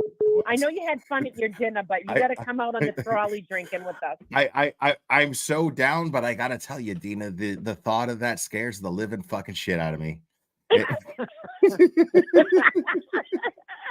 We'll bring Dale money. It is, the thought of that is absolutely motherfucking terrifying, Dina. Without any, I just won't mislead you. But one day that'll happen. One day it'll happen. You can just, all right. We'll bend a little bit. We will just let you come out with us on Monday night, and you'll have plenty of protection. We won't put you in a trolley with 20 of us ladies. How's that? Okay. Yeah. Well, there's going to have to be some ground rules set before this happens. Just saying. We'll sign affidavits and non-disclosure. Oh orders. my God, Jesus! It's already. Oh God, I didn't think I could get any more scared. Jesus, you throw NDAs in the mix. Oh my God, I'm fucking terrified. Well, it's Massachusetts. You got to throw an NDA in there. All right, I'll let you go, Clara. We love you and keep up the good work. We love you too, and you give Jen O'Donnell a big old hug for me and a congratulations. Give her a big high five for me. Okay. Oh, we were all hugging her tonight. She did amazing. She's an amazingly strong woman. And all the women in this movement are. That you are. Every single one of you. I've met you guys, and I can attest to that. You guys absolutely are. Every single woman in this movement, I can attest, are examples of amazing women. Fantastic. Every single one that I've met. All right. You have a good night, Clara. You too. All right, bye. Bye-bye. Call from Jay's Handyman. You're on. Who am I speaking with? Hi, Will. Hi. Do you know who this is? No. This is Hate Corruption. Hi, Kate Corruption. Have I been blocked off the channel? Why would you have been blocked off the channel? I don't know. I paid my name wasn't popping up earlier with the membership, so I paid again. No. And I've been trying to put things in comments and speak to the mods, and I don't know why I can't go in chat because I'm leaving in a couple of days, and this is probably my last live chat. So I guess I wanted, try typing something in the chat right now. Hold on one second. All right, let's get to the bottom of this. Yeah, it's not showing. It's showing up on my cell phone, but it wouldn't even let me send money or anything. Did you type something in the chat and send it? I did, and I can see Boston Mass 781. She just said same was happening to her too. And I noticed when she was in Melanie earlier, I think it was the same. She was having issues in that too, saying that she was blocked. Like, because I got to be honest with you, and my daughter was laughing at me because I was watching. I think it was your live either last night or the other night, and I literally fell asleep watching it. And I said to my daughter, "Can you help me?" She's like, "Mom, I think you were blocked." I said, "I would never say or do anything." We can't have Hate Corruption blocked on this channel, and I'm gonna be really that's upset. what I said. Will is my friend, and Cherry's my friend, and I was about to email Cherry, but I said I'm gonna wait till the lines come open. Well, thank you for saying that because I didn't know if I was like sleep texting or God only knows. We can't have that. We can't have that at all. Hold on a second here. Let me I'm just gonna do a quick Thank you, Scott. because a lot of times I can't see them. They don't show up. And Okay. I have a lot of hidden users, but I'm gonna thumb through it right now to see if I see it. And I would never do All right. this Well, for I see you anyone don't. else. But Yeah, no, you don't have to do it right now. I appreciate that, man. But I just want to make sure I'm not blocked. So I'll reset my phone. And, I'm new to all this thing. So I said to my daughter, could I hit block on my own? Like block myself out? And she said, no, Mom, I think he blocked you, dude. I said, I didn't do anything. no, yeah. I mean, it could have been an accident. I mean, or Okay. there's a glitch, but I can't imagine why you would have been blocked. Okay. Because and I'm just not seeing I have so many blocked people, so I'm looking through it, but I'm not seeing you. I'm not too worried about it. I mean, if you have the time or you can figure something out, I'm leaving tomorrow, so I won't be back for a few days. I'm hoping I'll be able to sit on the beach and listen to live, but I will be with family. So if you say I'm not blocked and for sure, then I'm not too worried about it. I mean, Maybe it's just a glitch. It bothers me that because I mean, I was just live. What?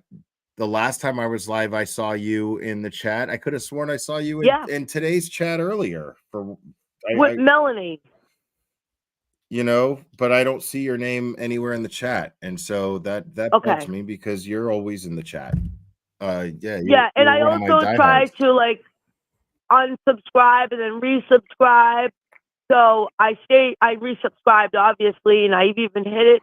And what I usually do is watch you on my living room TV, but use the cell phone to chat. And my daughter was there because her name's in there, and she went on her phone and she signed up for you, and she put in the chat, and she's like, "No, Mom," and she thinks it's hilarious because she's like, "What did you do?" I'm like, "I didn't do anything." So I take the other caller. Don't worry about it. I can't imagine. I'll go over it with Cherry and we'll see what we can figure out. Okay. All right, no problem. Worst case scenario, you're just gonna have to make a new account and a new, Google account, and then just, that's worst case scenario. Because there are people who claim that I have them hidden from the channel, and I look through the hidden list and I can't find them. So I don't know what goes on with that. So it has happened before. So, and if I can't find you, then you may have to just make a new account. And and that's no problem. I'll do what I have to do. I'll figure it out. I'm really sorry about that. I'm really sorry. No problem, man. Yeah, no, definitely no problem. And I said to my daughter, if I had said something, Cherry's not just gonna block you. She's gonna warn you. I've seen some people go crazy in chat, and I said I would have had to say or do something terrible, which that's not me anyway. I know I make jokes and say, will you marry me when I get older? But, that's nothing bad. No, yeah, that's not going to get you blocked out of here. Thank you, Petty. I love my friend. Yeah, she's always saying real nice things about you in here. Yeah, we'll try to get to the bottom of it. All right. I'm sorry about that hate corruption. No problem. I'm sorry to call in and bother you because I know you're on a topic. You're fine. All right. No problem. I'm stoked because that was really bothering me. I said, I'm gonna find out. My daughter's like, Mom, be careful you don't get blocked off of YouTube altogether. So yeah, well. All right. I don't see why that would happen. All right. Sorry about that. Hate awesome. Good night, all. All right. Good night, chat. Bye. Good night. Call from. You're on. Who am I speaking with? Bye. This is Sherry. Hi, Sherry. Hey, Will. I was so glad to see you at the standout. I could tell you were nervous. What's that, Sherry? I seen you at the standout. I could tell you were nervous. I have social anxiety too. Oh, at the courthouse? Yeah. Yes. Yeah. I was definitely nervous, most definitely. Yeah. Well, I'm glad you went. And the more you go to things like that, the better you'll get. So keep going. It was really nice. It was really nice to interact with everybody, even though it's a lot. I just, pictures and autographs and stuff is just not something I'm used to, and that's all. Well, grin and bear it, because you look good doing it. All right, Sherry, thank you so much. I appreciate it. I liked your show tonight. Oh, thank you. I'm glad you watched. Thank you for watching. I appreciate it. And Microdots has already made a video showing where they know how to carry on a case. Oh, yeah. Good cop, bad cop, or something like that. Yeah, yeah. They know that. I think it was kids or something sitting in the front of the house that got shot. They did everything to a T back then. Right. They did everything to a T a year before Karen Reed's investigation. So it makes me so mad. Right. The corruption is so sad. And I'm from North Carolina, and I'm sure it's here too. But I mean, I'm sure there's some level of corruption almost everywhere, but what they're doing up there has really opened my eyes. Yeah. It's scary. It's really scary. And we all live it every day. Yeah.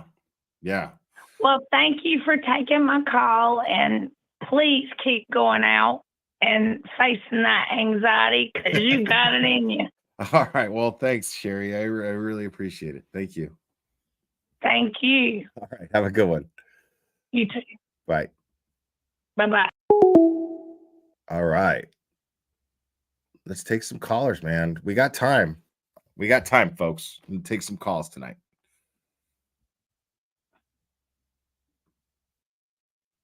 See, and I changed my name.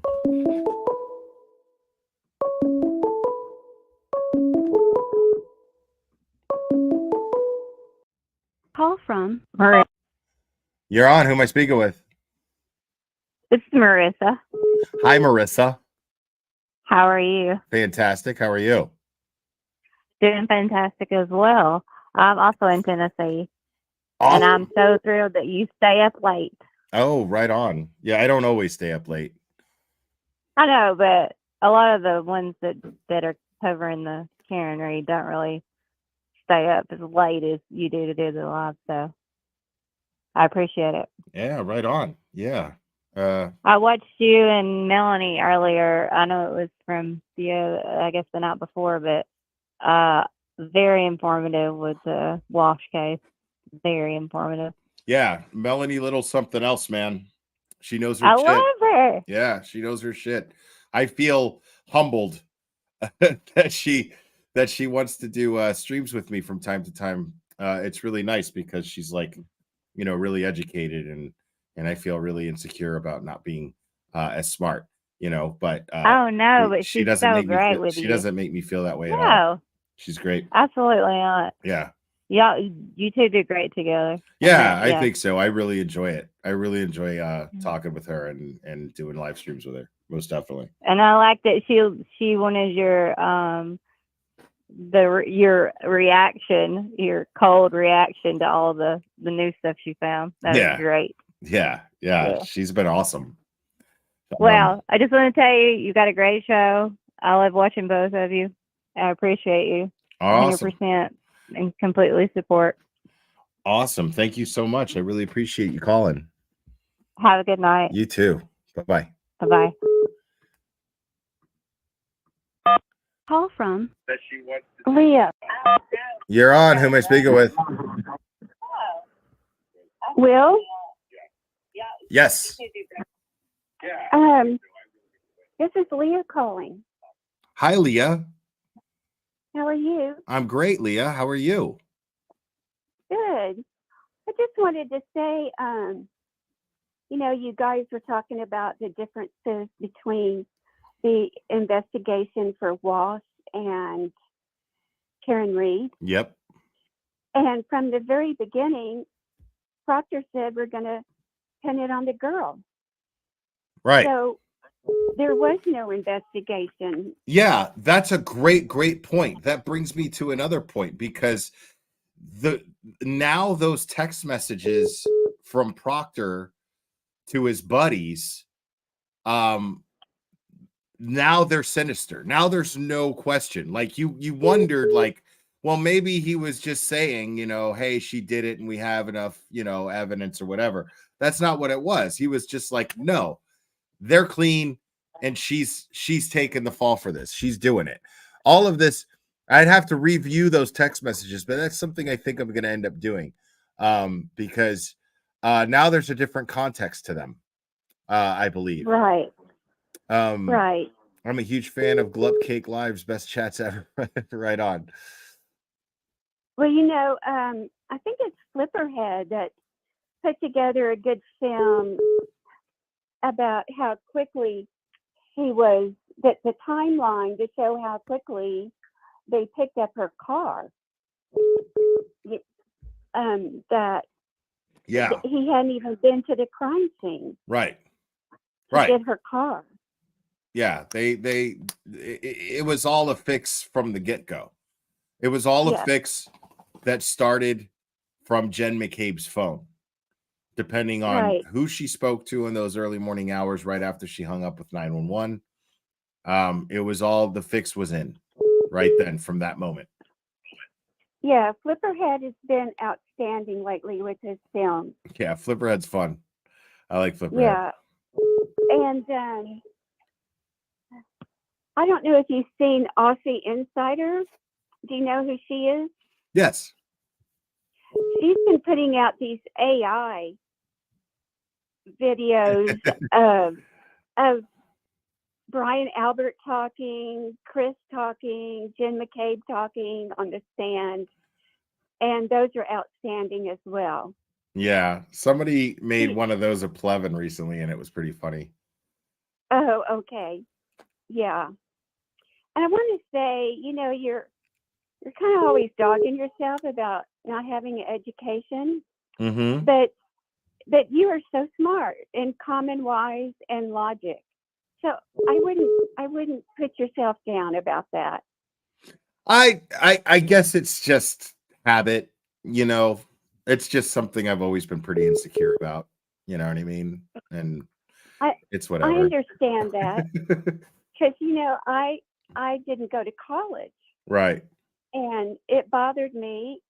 And so in my 40s, I went back to community college and I got an associate's degree in accounting.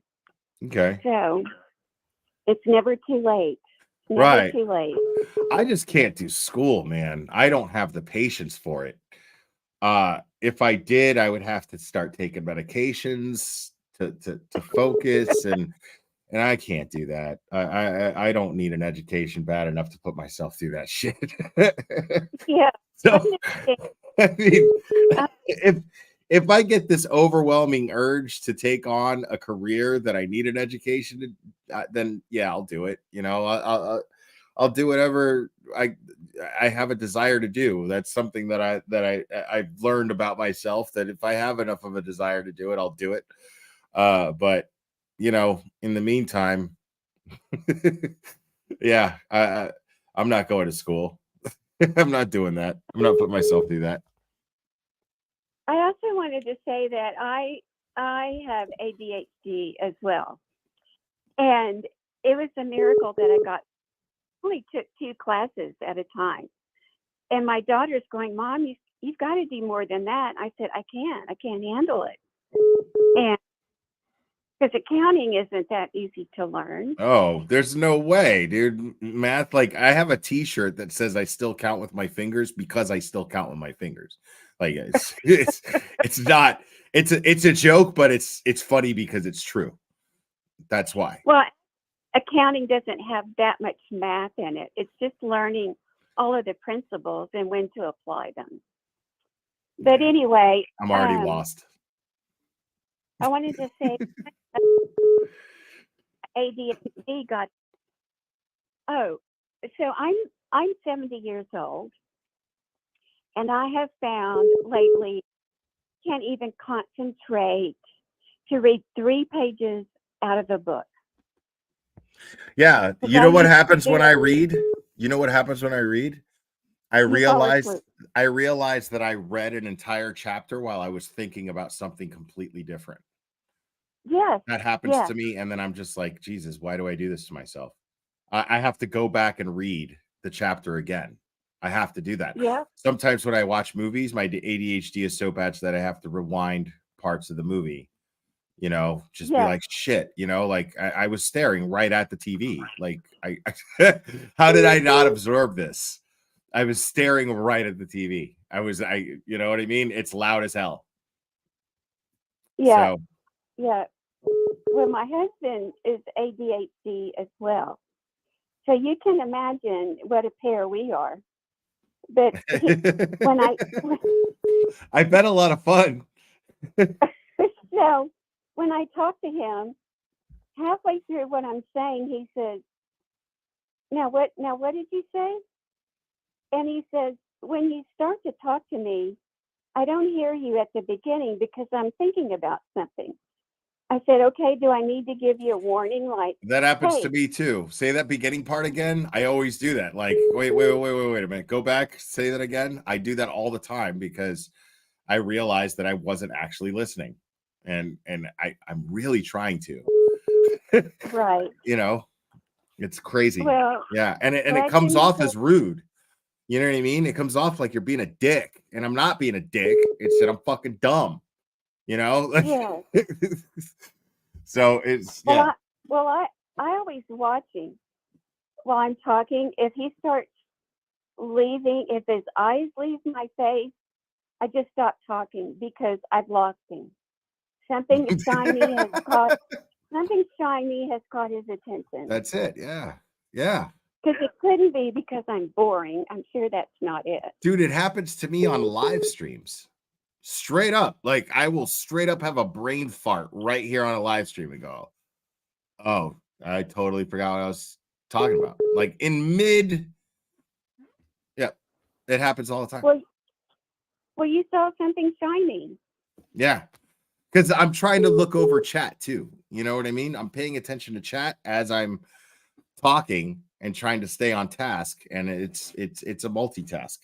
Like Mazza is a machine. I don't like, not only will Mazza be talking, staying on task, but he's paying attention to chat and he's responding in chat by typing in chat as he's talking.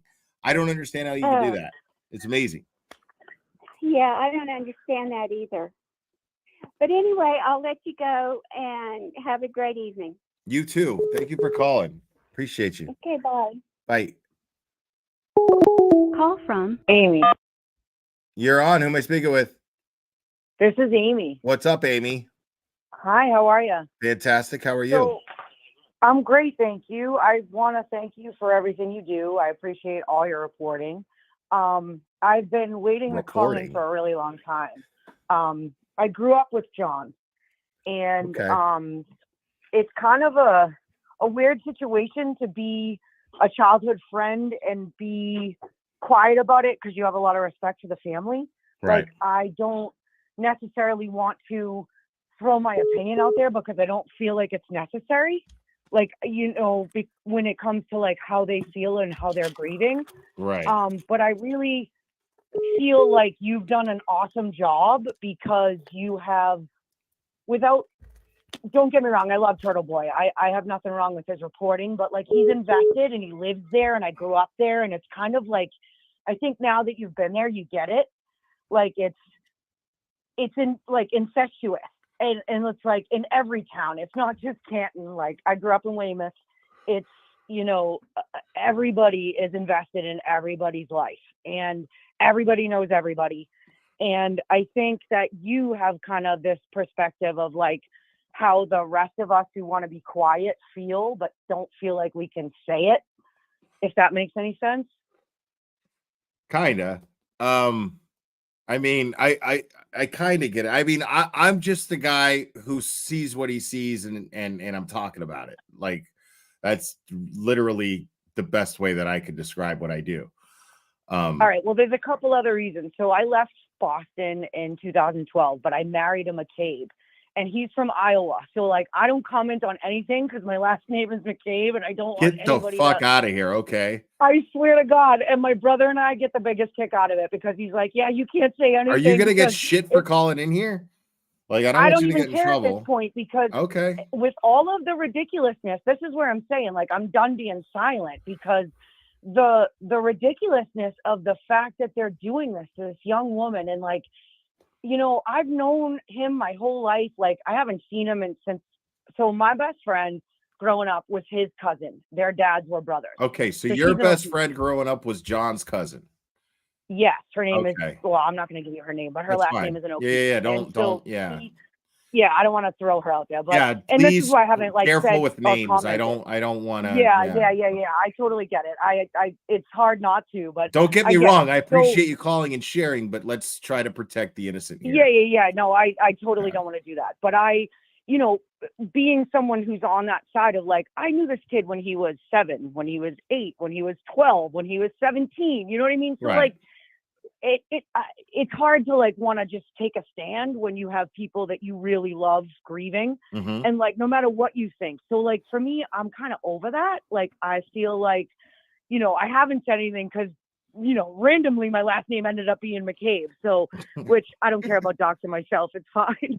But like I just want to thank you for, you know, standing up for what's right, because at the end of the day, this is insane. This whole thing is nuts. Like the ducks and the whole, like, it's just too much. Like I can't. The So fact that you're they had- so you're a McCabe on like a part of the family that is just observing everything No, my and husband grew up going. in Iowa. Right. He's not even related. He grew up in Iowa. I met him in Florida. There's no connection There's whatsoever, no but relation to the actual there's McCabe. no relation Gotcha. whatsoever. Okay, But you I need grew to up in clear that Boston. up, because when you say things Yeah, like my last no name's relation McCabe whatsoever. and I grew up with None. John O'Keefe, Zero. people are gonna go, okay, she's Yeah, no. okay. Zero. Gotcha. Good. Absolutely zero connection whatsoever. But on Facebook, my name is Amy McCabe. So I Okay. didn't want to, you know, put it out there that like, in case it came, you know, because if you look at my friends list, I'm connected to probably, you know, 25 people that are mutual friends. Like it's so crazy how many people that know people that know people. Like even though, you know, because I'm 45, I'm not, you know what I mean? I'm in their age group, you know? So like everyone knows everybody. Like no matter where you're from, you know everyone. And it's just, enough is enough. I've had it. Like I cannot do it anymore. My husband has been like, you need to call into the Glera. He's been like yelling at me to do it. He's like, I'm sick of you venting to me. I need you to talk to somebody that's invested like you are. Your husband's just like, yo, I'm tired of hearing about this shit, bro. I'm from He's fucking like, Iowa. I'm done. Like, yeah. It's like they like do nothing. I'm used to corn, You know? corn crises. This is ridiculous. Seriously. Yeah. That's it. They're like, you know, harvest and fucking corn. What is it? Knee high by the 4th of July. That's like their thing. Wow. But listen, I want to say one more thing before I let you go. All the right. mental health thing, I struggle with anxiety and ADHD, and like the fact that you're very vocal about it, especially at like your age, and like not being ashamed of it makes the rest of us feel like we shouldn't either. And I appreciate that. So thank you for all you do. Man, that's awesome. Thank you. Appreciate that. Yeah. I appreciate it. It was great to talk to you, and keep up the good work. You too. Thanks for calling, Amy. Appreciate you. All right. Take care. All right. Bye. Bye. Call from Patty. You're on. Who am I speaking with? Hey, Will, it's Patty. What's How up? you doing tonight? What's up, Patty? Not much. I just have one statement and one question. The statement is, I am so excited for you to be covering the Sarah Boom case. And 2, I would like to know where Jean from Dorchester is. Oh, because I haven't heard her in I don't know how long. I mean, if Jean from Dorchester gets through, then Jean from Dorchester gets to talk. But until Jean from Dorchester gets through, then we're just gonna have to wait. Oh God, I was hoping like you would like see her and recognize her number, like have it starred. Nope, I don't do so that. when it pops up, you can be like, gotta select that I don't one. do that. Everybody has a fair shake at getting through. It's like Fair a enough. like an old school radio DJ type situation. Fantastic. Well, that's it. That was my statement and my question, and that's all I've got. Yeah, Have a great man. night. The Sarah Boone thing, it's postponed till next Monday jury selection. So, yeah, and One more week. yeah, All good.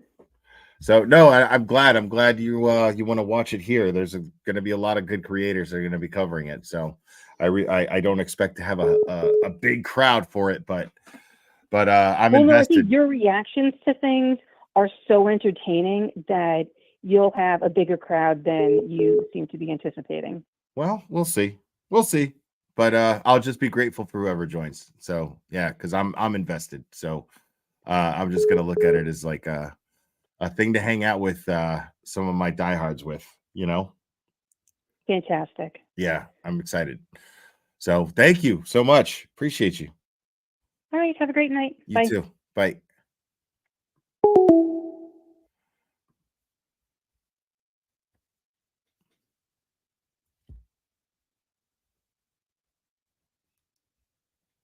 So we need another caller. Need another caller. Will it be Gene from Dorchester? Will it? I don't know. Call from. You're on. Who am I speaking with? I'm an Alabama nigger and I want to be free. Hell, but Wow. Call You're from on. Who am I? Olivia. You're on. Who am I speaking with? Oh, hello. Hi. Was that music just playing? This is Olivia, by the way. Hey, Olivia. How are you? What the heck was that? Somebody trolling. I think it was like like an AI like racist song or something, and yeah, that happens Oh my sometimes. God. Okay, so that was not from my line. Right? Yeah, they think that I give a shit. Like, I mean, yeah. So somebody thought it would be funny to to say racist things on my channel. That's why it took so long to get through. Yeah, because that's gonna happen sometimes. That's why I don't Yeah. open my panel, because now people porn bomb. Oh, I know. I was Yeah, gonna say if you allow, I've seen if it you open happen it up to the before. cameras. I've seen it happen before, and although it's really funny when it does happen, it's not cool. You know what I mean? It's not It's cool at like all. Russian roulette. It's so fucked up. Like, it's so fucked up that I'm watching a YouTube video and then somebody like opens the panel and then it's just like like just pure like straight penetration, and you're just like, whoa. It's bad, but it is funny. It's like, got him. Oh my gosh. Okay, well, I'm glad that I got through finally, because I had no idea how to work this system. I just kept calling. Yeah. I mean, yeah. Alexander Graham Bell, this dude from way back in the day, he figured out this thing where you just pick up this device, then you put in numbers. Oh yeah, the telephone, right? And you call and you get through. It's amazing. Amazing. It's like basic technology that they couldn't even employ in the investigation of John O'Keefe's murder. But when it comes to rubber duckies or Brian Walshe, all of a sudden they have all this technology Amazing at their fingertips. Yeah, it's straight up CSI, like I just picture like CSI Miami, where like the police station's got a bunch of neon lights everywhere and there's just these things, and Tom Cruise, like Michael Proctor, is like doing Minority Report stuff, moving stuff around, but when it comes to Kara Reed, he's like, tail light, somebody break it. Bring it over here. No pictures, no crime scene tape. Did you hear about that shooting yesterday in Canton? By the way, there was like a shooting in the town of Canton yesterday, and some reporter tweeted out a photo at the scene, and like sure enough, they have crime scene tape up, everything. Like they've secured the scene, immediately. Incredible. Mm-hmm.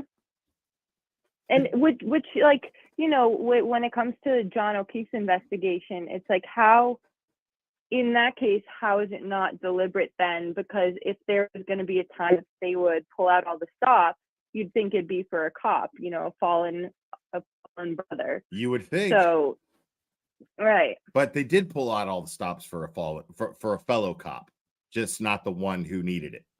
Right. Not the one who was the victim. Right. Yeah. I mean, and it's painfully obvious at this point, especially now that we know these details into the Brian Walshe investigation. This kind of just stamps it, you know.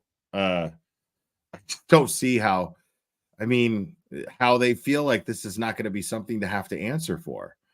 How can they justify? And it's not going to matter if the press doesn't ask them these questions. If mainstream media doesn't ask them these questions, it's not going to matter. Yeah, I think that's a big, that's the thing that's been the most disappointing, quite honestly, is that 36 or 38, however long page rubber ducky investigation came out, a week ago now, and there's just been very little, crickets from the the local mainstream media or the local reporters.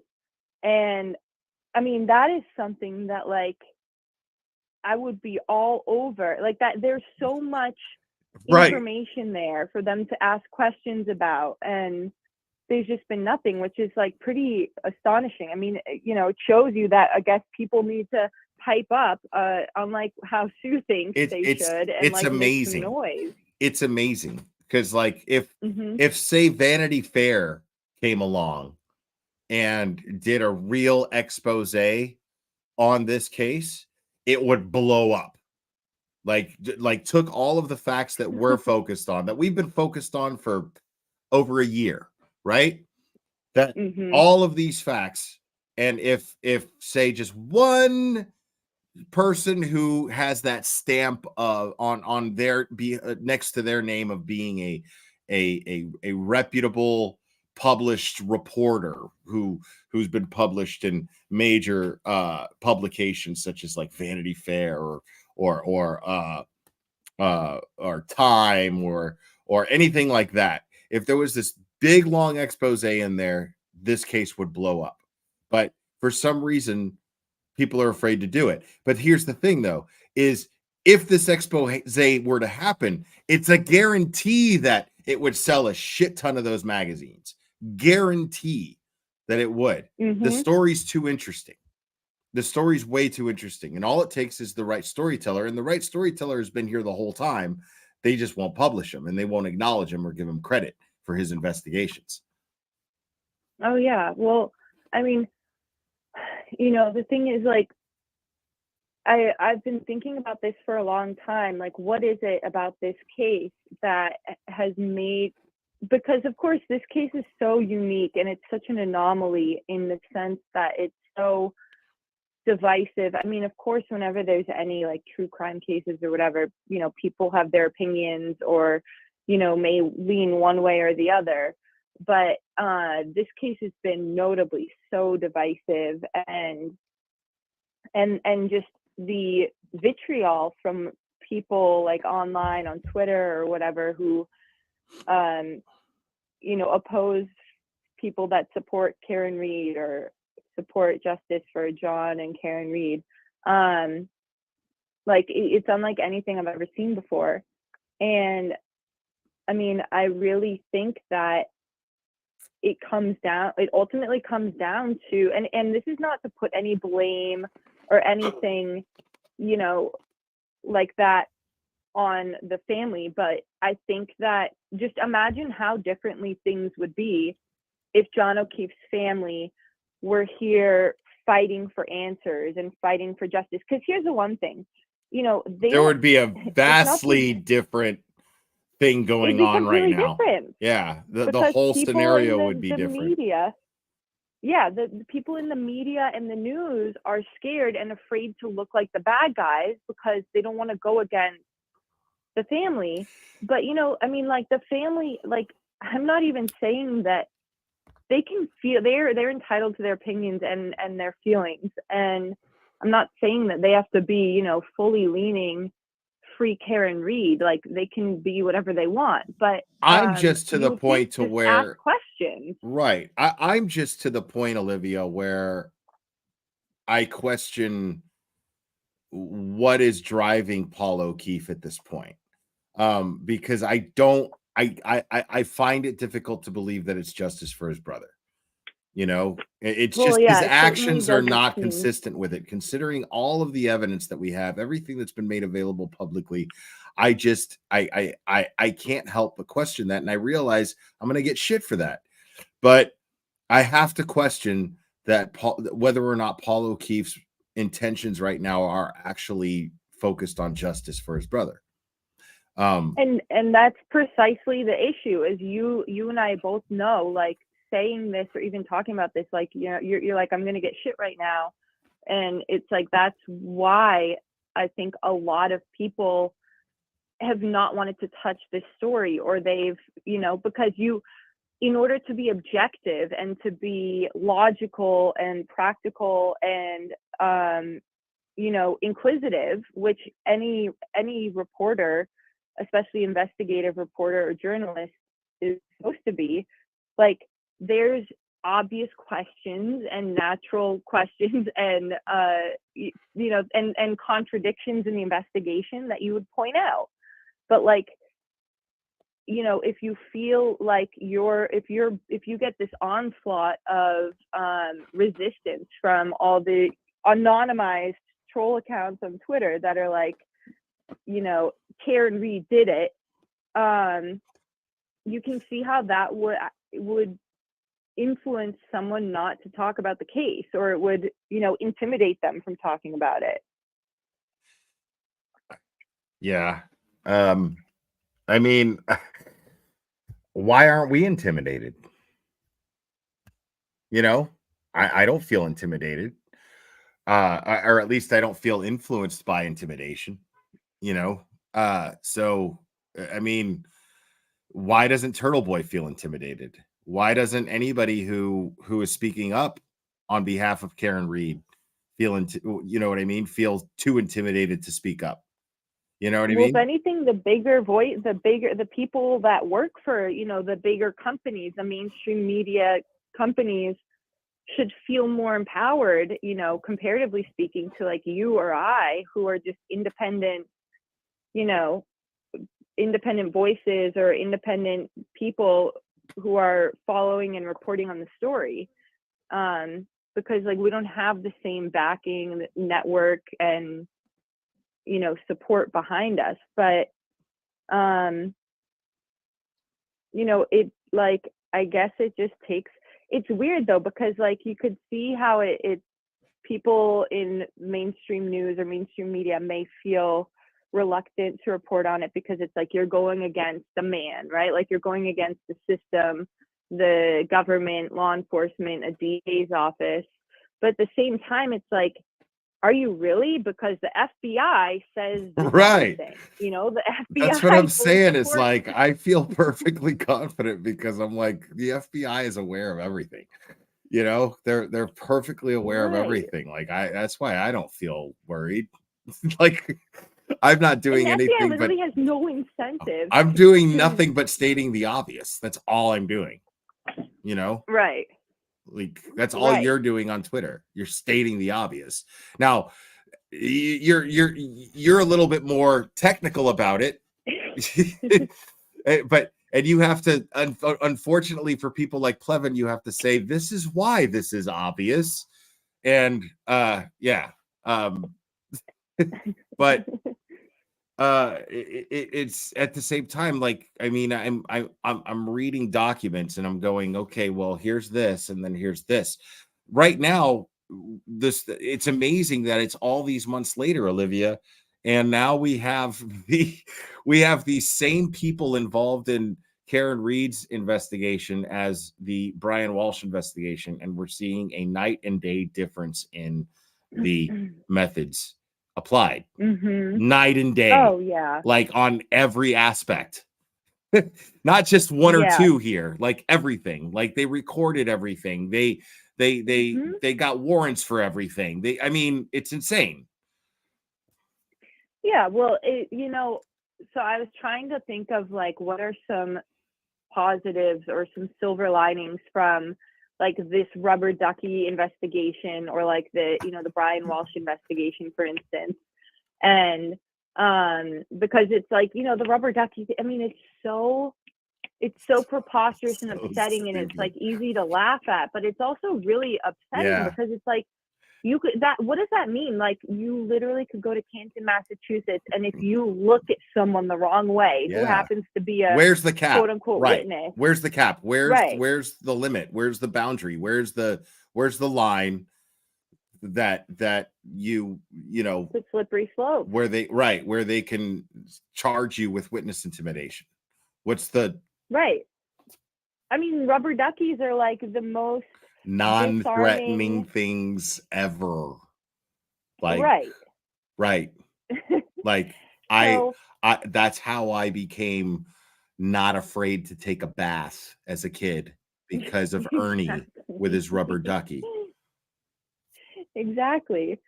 And so, I mean, I like, thought you the know, drain was going to suck me down until Ernie sang the rubber ducky song.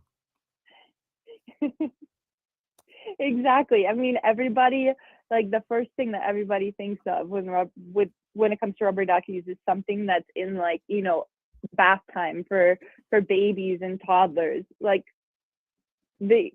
how can there be anything intimidating about that? It's ridiculous. But Right. A Canton but selectman like, is intimidated. Right. yeah, and like that's a whole other issue too, because, you know, he is a public official, but like some of the silver linings, I guess, or the positives, you could say that when I look at these two other investigations, it's like, well, the Canton Police Department just, whether or not it was like clear to the feds before this, they just solidified and confirmed to the feds that they are perfectly competent and capable of conducting a comprehensive, you know, to the T investigation where no stone is left unturned. 100%. And also, I mean, talk about impeachment material for trial number 2, because, you know, they were all these Canton cops on the stand. Like, I don't know about you, but I kind of got the impression that they were just kind of trying to, like, play dumb, kind of live up to, like, oh yeah, we're just blithering idiots, like, and we happened to miss 45 pieces. It was 45 plus weird, pieces of right? taillight. Like, Yeah. you're like, oh man, I don't know if they're dirty or stupid when you're seeing this, and then you're like, I mean, I know they're dirty, but like, I mean, are they getting away with the stupid excuse? And then this comes out, these details into the investigation into Brian Walshe, and you're like, okay, no, they're not stupid. They know. Right. Yeah, if you had any doubts about, like, their competency or whether or not they were all gone, intentionally throwing the first investigation, all gone. Yeah, I have no doubts that they were that they were intentionally throwing that first investigation. 100%. I have no doubt in my mind. So now, you know, the Karen Reed defense team, I mean, they have so much impeachment material from it, because it's like, what was the first thing they got? How many surveillance cameras, you know, did they? Right. They canvassed everything. Like, right. And it's like the first thing that they did. Right. They detailed everything in their reports too. You know, they questioned and recorded their witness statements, and they did so in the police station, most of them. The only person that they interviewed in their home was Brian Walshe and Brian Walsh's attorney. There was the only. Oh yeah, well, in the Brian Walshe, well, yeah, that investigation, I mean, that's a whole other. But that's where you question a husband of a missing person is in the home, so that, you know, you don't jar them, and they're forthcoming, and you know what I mean? Like, you don't drag them down to the station, they'll clam up, especially if you suspect them. You know what I mean? So yeah, it makes sense that they would interview Brian Walshe in his home or in his attorney's home. It makes sense that they would do that, but not, I mean, all of the other witnesses, of course, they interviewed them at the police station. So yeah, but here's the thing, like, we always knew that was ridiculous, because I mean, I had even looked at, so I had obtained the Brian Walshe notice of discovery and some of the other documents, not the long one that you and Melanie went through and that you went through tonight. I think that may have just come out, but like I had gotten the initial notice of discovery in the Brian Walshe case, and then like the entire kind of investigative report from the Lindsay Clancy case, which is in a different county, but it's still the same Massachusetts State Police. Right. So it's the same department policies, all the same, guidelines and investigative policies. And in that case, with Lindsay Clancy's husband, and it's, for people listening who may not remember, Lindsay Clancy is the mom who allegedly, I don't know like what's the status of that now, but she allegedly, killed 3 of her kids. And in that case, they interviewed her husband, Patrick Clancy, at the hospital, like right after this all happened, because you want to interview people immediately, right? Sure. They interview him immediately, and they do it at the hospital, like in, a spare room where they pull out a recording device that state police investigators happen to have on them, like cameras. Crazy, right? And guess what? If they don't have those devices, there's a beautiful thing called your iPhone that you can record things on and take pictures on. But they didn't need that.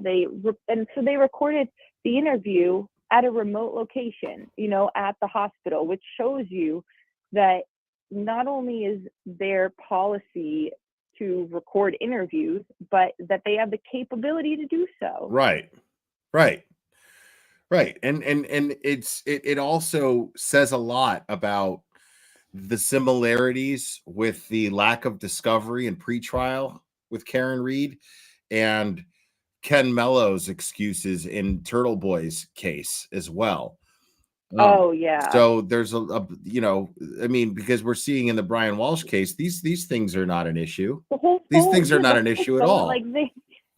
It's just like, that's why it's insulting when people try to tell you otherwise, or like when Michael Proctor on the witness stand tries to say that it's not their agency or their department policy to record interviews. Why would you ever opt not to record an interview? Right. Like there's literally no upside to that. So, the fact that like they're trying to claim that it's normal for them to be withholding Aiden's devices for over 300 days now, when they literally were able to extract everything they needed and turn them back over to an alleged murderer, wife murderer, right, within 24 hours? Yeah. It's crazy. It's insulting. It's totally insulting. Like if I'm Turtleboy, I'm livid pissed. I'm angry that this is happening to me, but I'm also relieved that I have a better argument even still when my day in court comes, so it's so insane for Turtleboy. This must be the most surreal experience for him. It must be. Oh my God. Yeah. I can't even imagine. I mean, on the bright side, like, he's getting all this impeachment material, not that it was something that anybody was really questioning, but apparently they're willing to lie on the freaking witness stand under oath and claim that like their SOP is different. But yet here we actually have you operating in other investigations showing us that no, your SOP when you're investigating any other case, it follows the book, the Massachusetts State Police, whatever the rules and whatever handbook that anyone can find online. But it's like, I can't even imagine how infuriating that must be for him. Yeah. I mean, I laughed at his reaction in Melanie Little's chat because only because I predicted it to go exactly that way. Like once I saw it, like I saw it happening in real time. I'm reading it and I'm like, okay, yeah, he's gonna go. Like, don't tell me he got his he got his phone back and his tech back. Like, he didn't realize even the time frame. He's like, don't tell me they gave him his stuff back. Generally, not even like, you know what I mean. He just meant generally. And then sure enough, he's like, as soon as I read the portion where he got it back the next day, he goes, fuck. Yeah, it's like it wasn't even like, like a few weeks or like, a couple months. No, because that's the thing. It's been 300 immediate. plus days. It's been a year almost since Turtleboy has had his tech seized and they haven't given it back. And this guy got his shit back the next day. Which really, the same cops. Like really, right? It's like, and that really speaks to their intentions, because there's two notable aspects of that. One being, first of all, Brian Walshe was being investigated for the alleged disappearance or murder of his wife at that time. That's far different in terms of like, severity, like that, right, compared to a journalist and potential witness intimidation. Right. And the other thing is, it shows you their intention here is, it's not about law enforcement. It's not about protecting witnesses. No. It's about keeping a journalist from being able to do their craft, from being able to report and do the thing that, they didn't like the messaging of what he was reporting. And so they had to put a stop to it. It's the same thing with Richie, the rubber ducky guy. They didn't like the message that he was, messaging. And so they call it propaganda. I mean, it's ridiculous. And when you start having police officers dictating what they deem propaganda in their police reports, particularly when that quote unquote propaganda happens to be stuff that is, critical of the police, or it's anti-police in any way, or critical of the government, like that's where you get into really dangerous territory. And any judge or any person who looks at that report and cares about the Constitution is going to be deeply concerned with that verbiage. And it's real dangerous territory when an actual mainstream media news journalist tweets defending it. It's bad. Like when Sue O'Connell, she was basically saying that free speech isn't really free speech if it's done with certain symbolisms, right? Like such as, certain things are protected, such as like burning the flag or things of that nature. But if something is threatening, is a direct threat, then the law applies. She cited this and even added a source and everything. And then I'm like, well, okay, explain to me how that applies to this. Explain to me what the symbolism of what the thread is in the symbolism of a rubber ducky. Explain to me how that symbolism is threatening in any way. Even if it says Colin did it, I don't care what it says. I don't care. You know what I'm saying? It doesn't say kill this person. It doesn't say hurt this person. It says FKR, or it says Colin did it. That's an opinion. Right. That's an opinion. Right. There's nothing threatening about it, and there's no call to action. I mean, it's a rubber ducky. It's like the epitome of peaceful protest. Protests are done to raise awareness, to draw awareness to a particular issue. Right. And they just don't like the messaging. And I mean, the other thing is they were not able to establish any evidence that this guy, I mean, although they like to suggest in their report, but like he didn't contact any of these witnesses. They can't really establish or prove that he targeted any of these witnesses.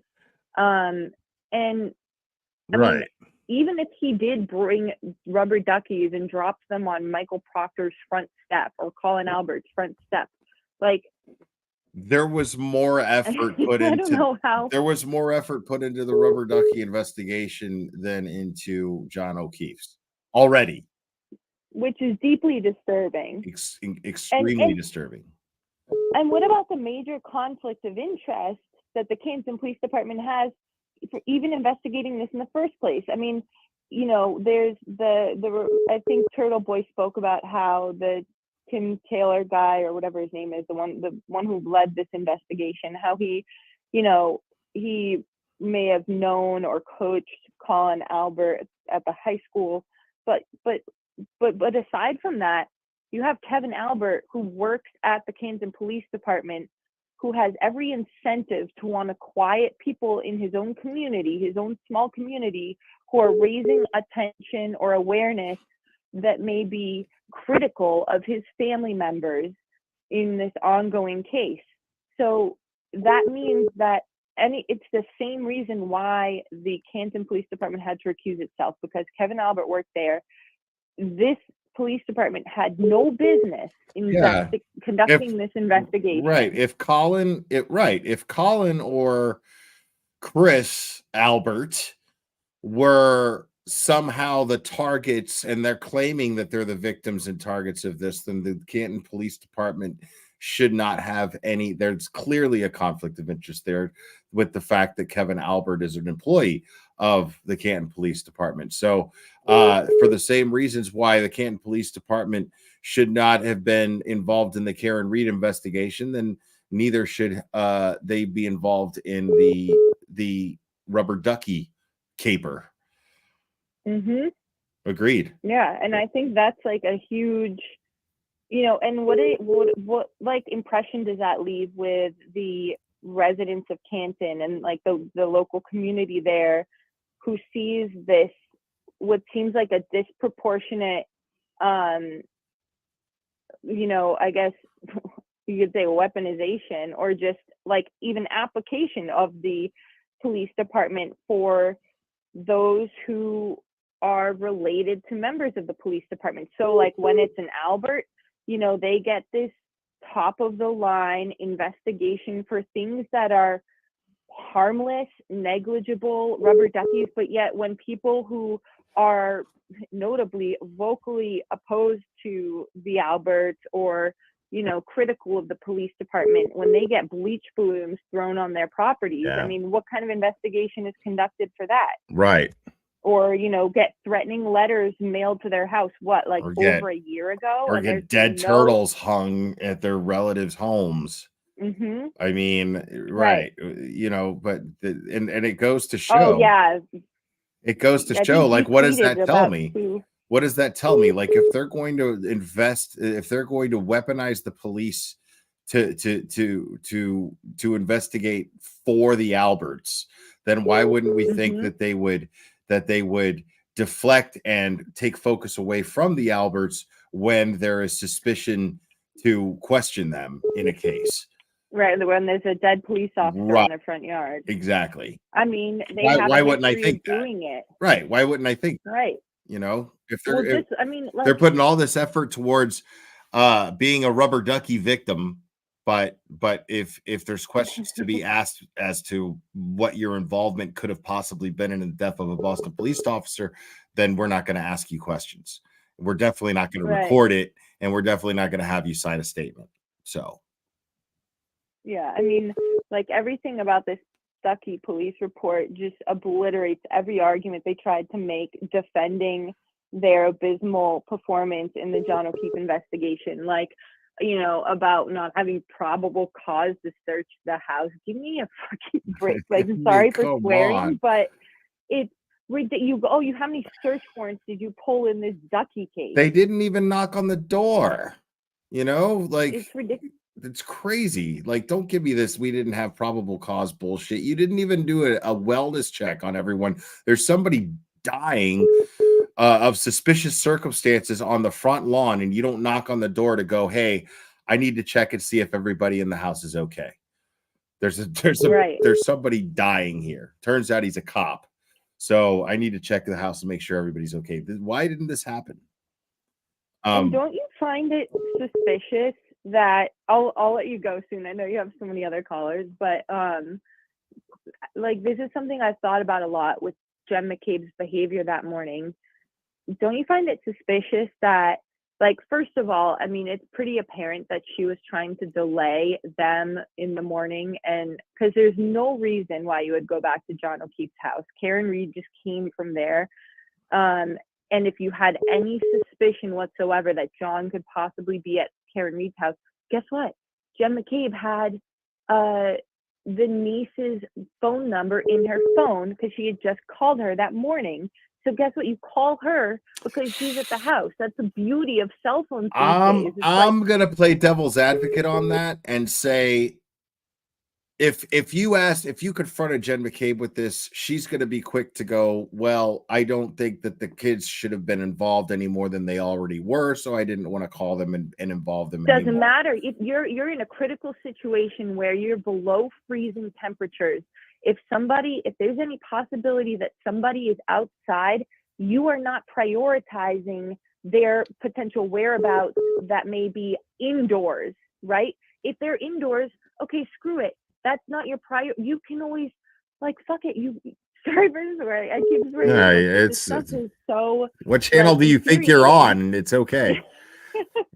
I'm on the right channel for this. You're right. But it's like, there is no urgency or prioritization on getting to any location where someone may be indoors, right? Because the threat, of course, is the I understand. temperature, the snowy conditions. You're worried about his physical well-being. So what you would be doing is checking to see if he's on the side of the road somewhere, Well, my point is, like, you would call the niece who's at the house before you would ever drive over to the house in place of being able to look for this person maybe you're back. outside. Like I said, I'm going to play devil's advocate. Maybe you're backtracking and you're trying to retrace John's possible steps.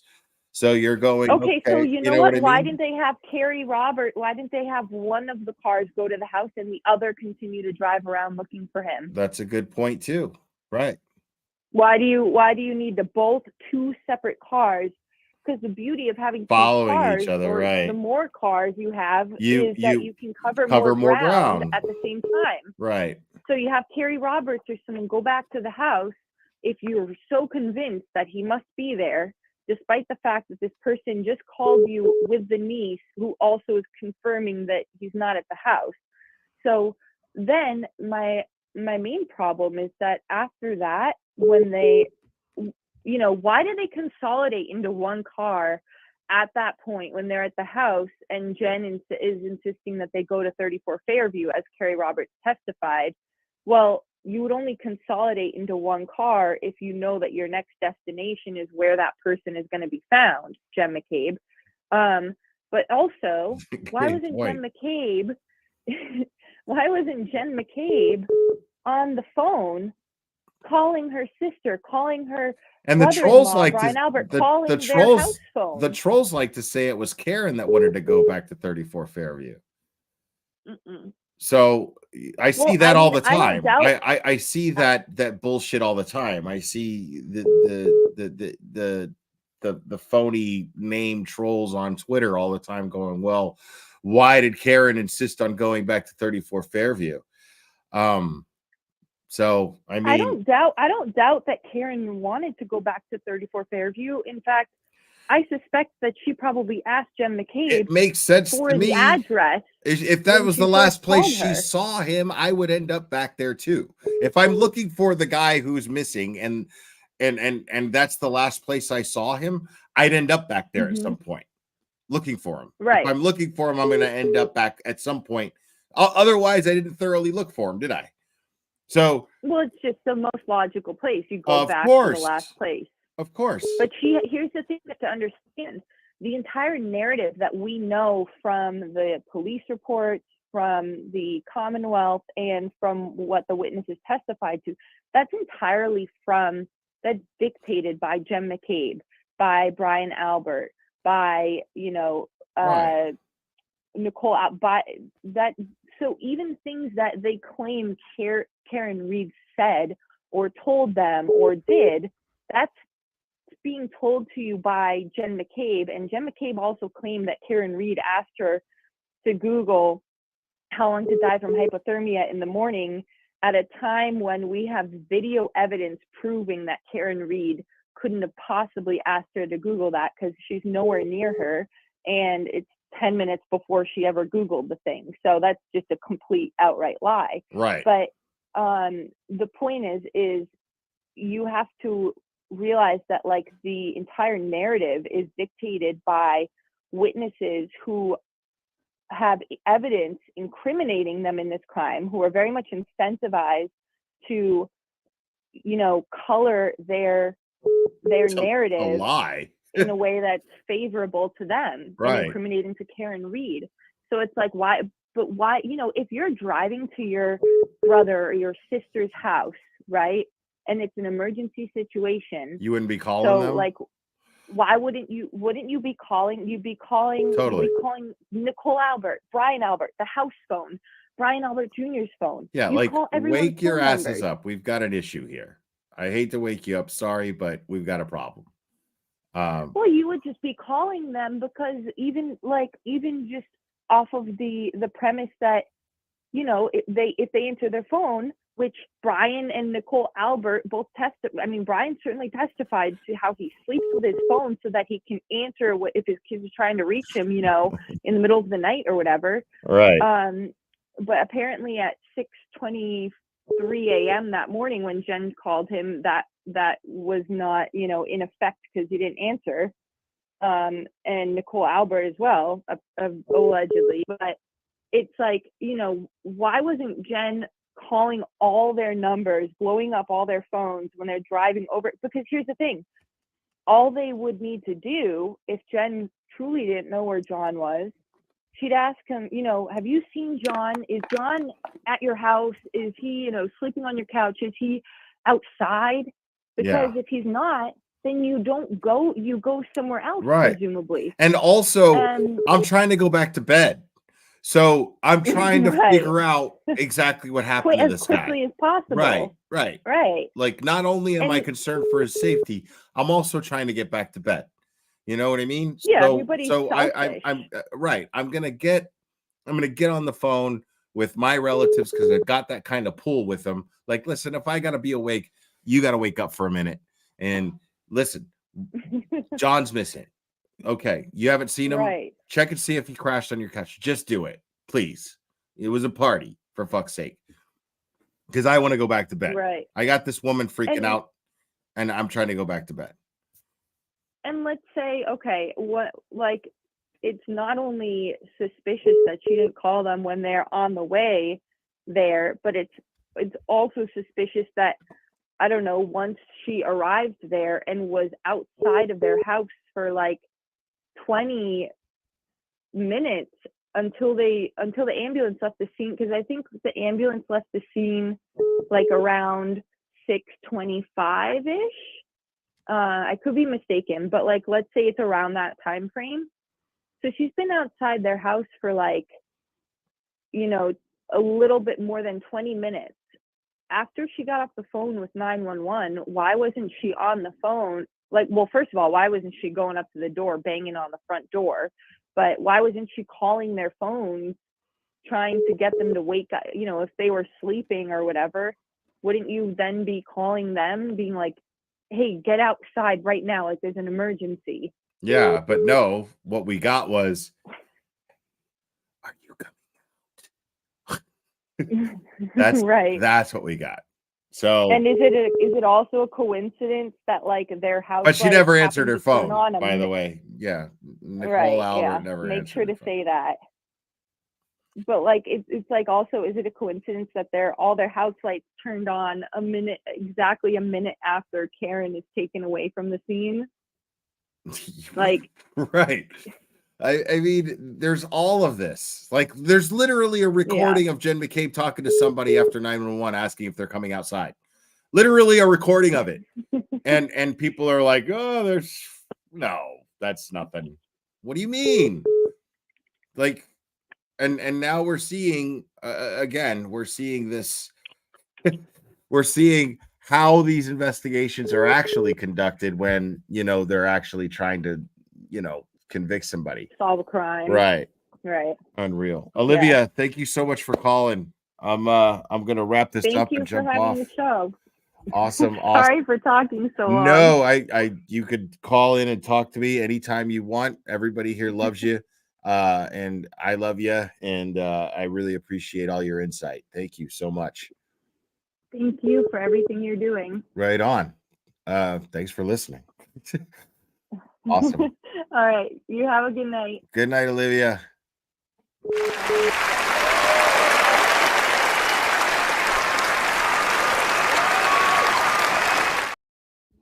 Olivia, aka Olivia Nile, aka Olivia Lambo. She is awesome, and I am always grateful to have her on the channel calling in. I'm really glad she got through. Okay. All right, with the hairy nipples stuff, guys. Fantastic, hilarious. Guys, I am gonna wrap this up. You guys are absolutely fantastic. I cannot express how much I love you guys. You guys are amazing. Thank you guys for hitting the like. Thank you guys for subscribing, you new subscribers. I hope you guys enjoy the channel. I hope you guys who have been subscribed continue to enjoy the channel. Thank you guys so much for all your support. You guys are all amazing. I love you guys very much, and we will do this again very soon, my friends.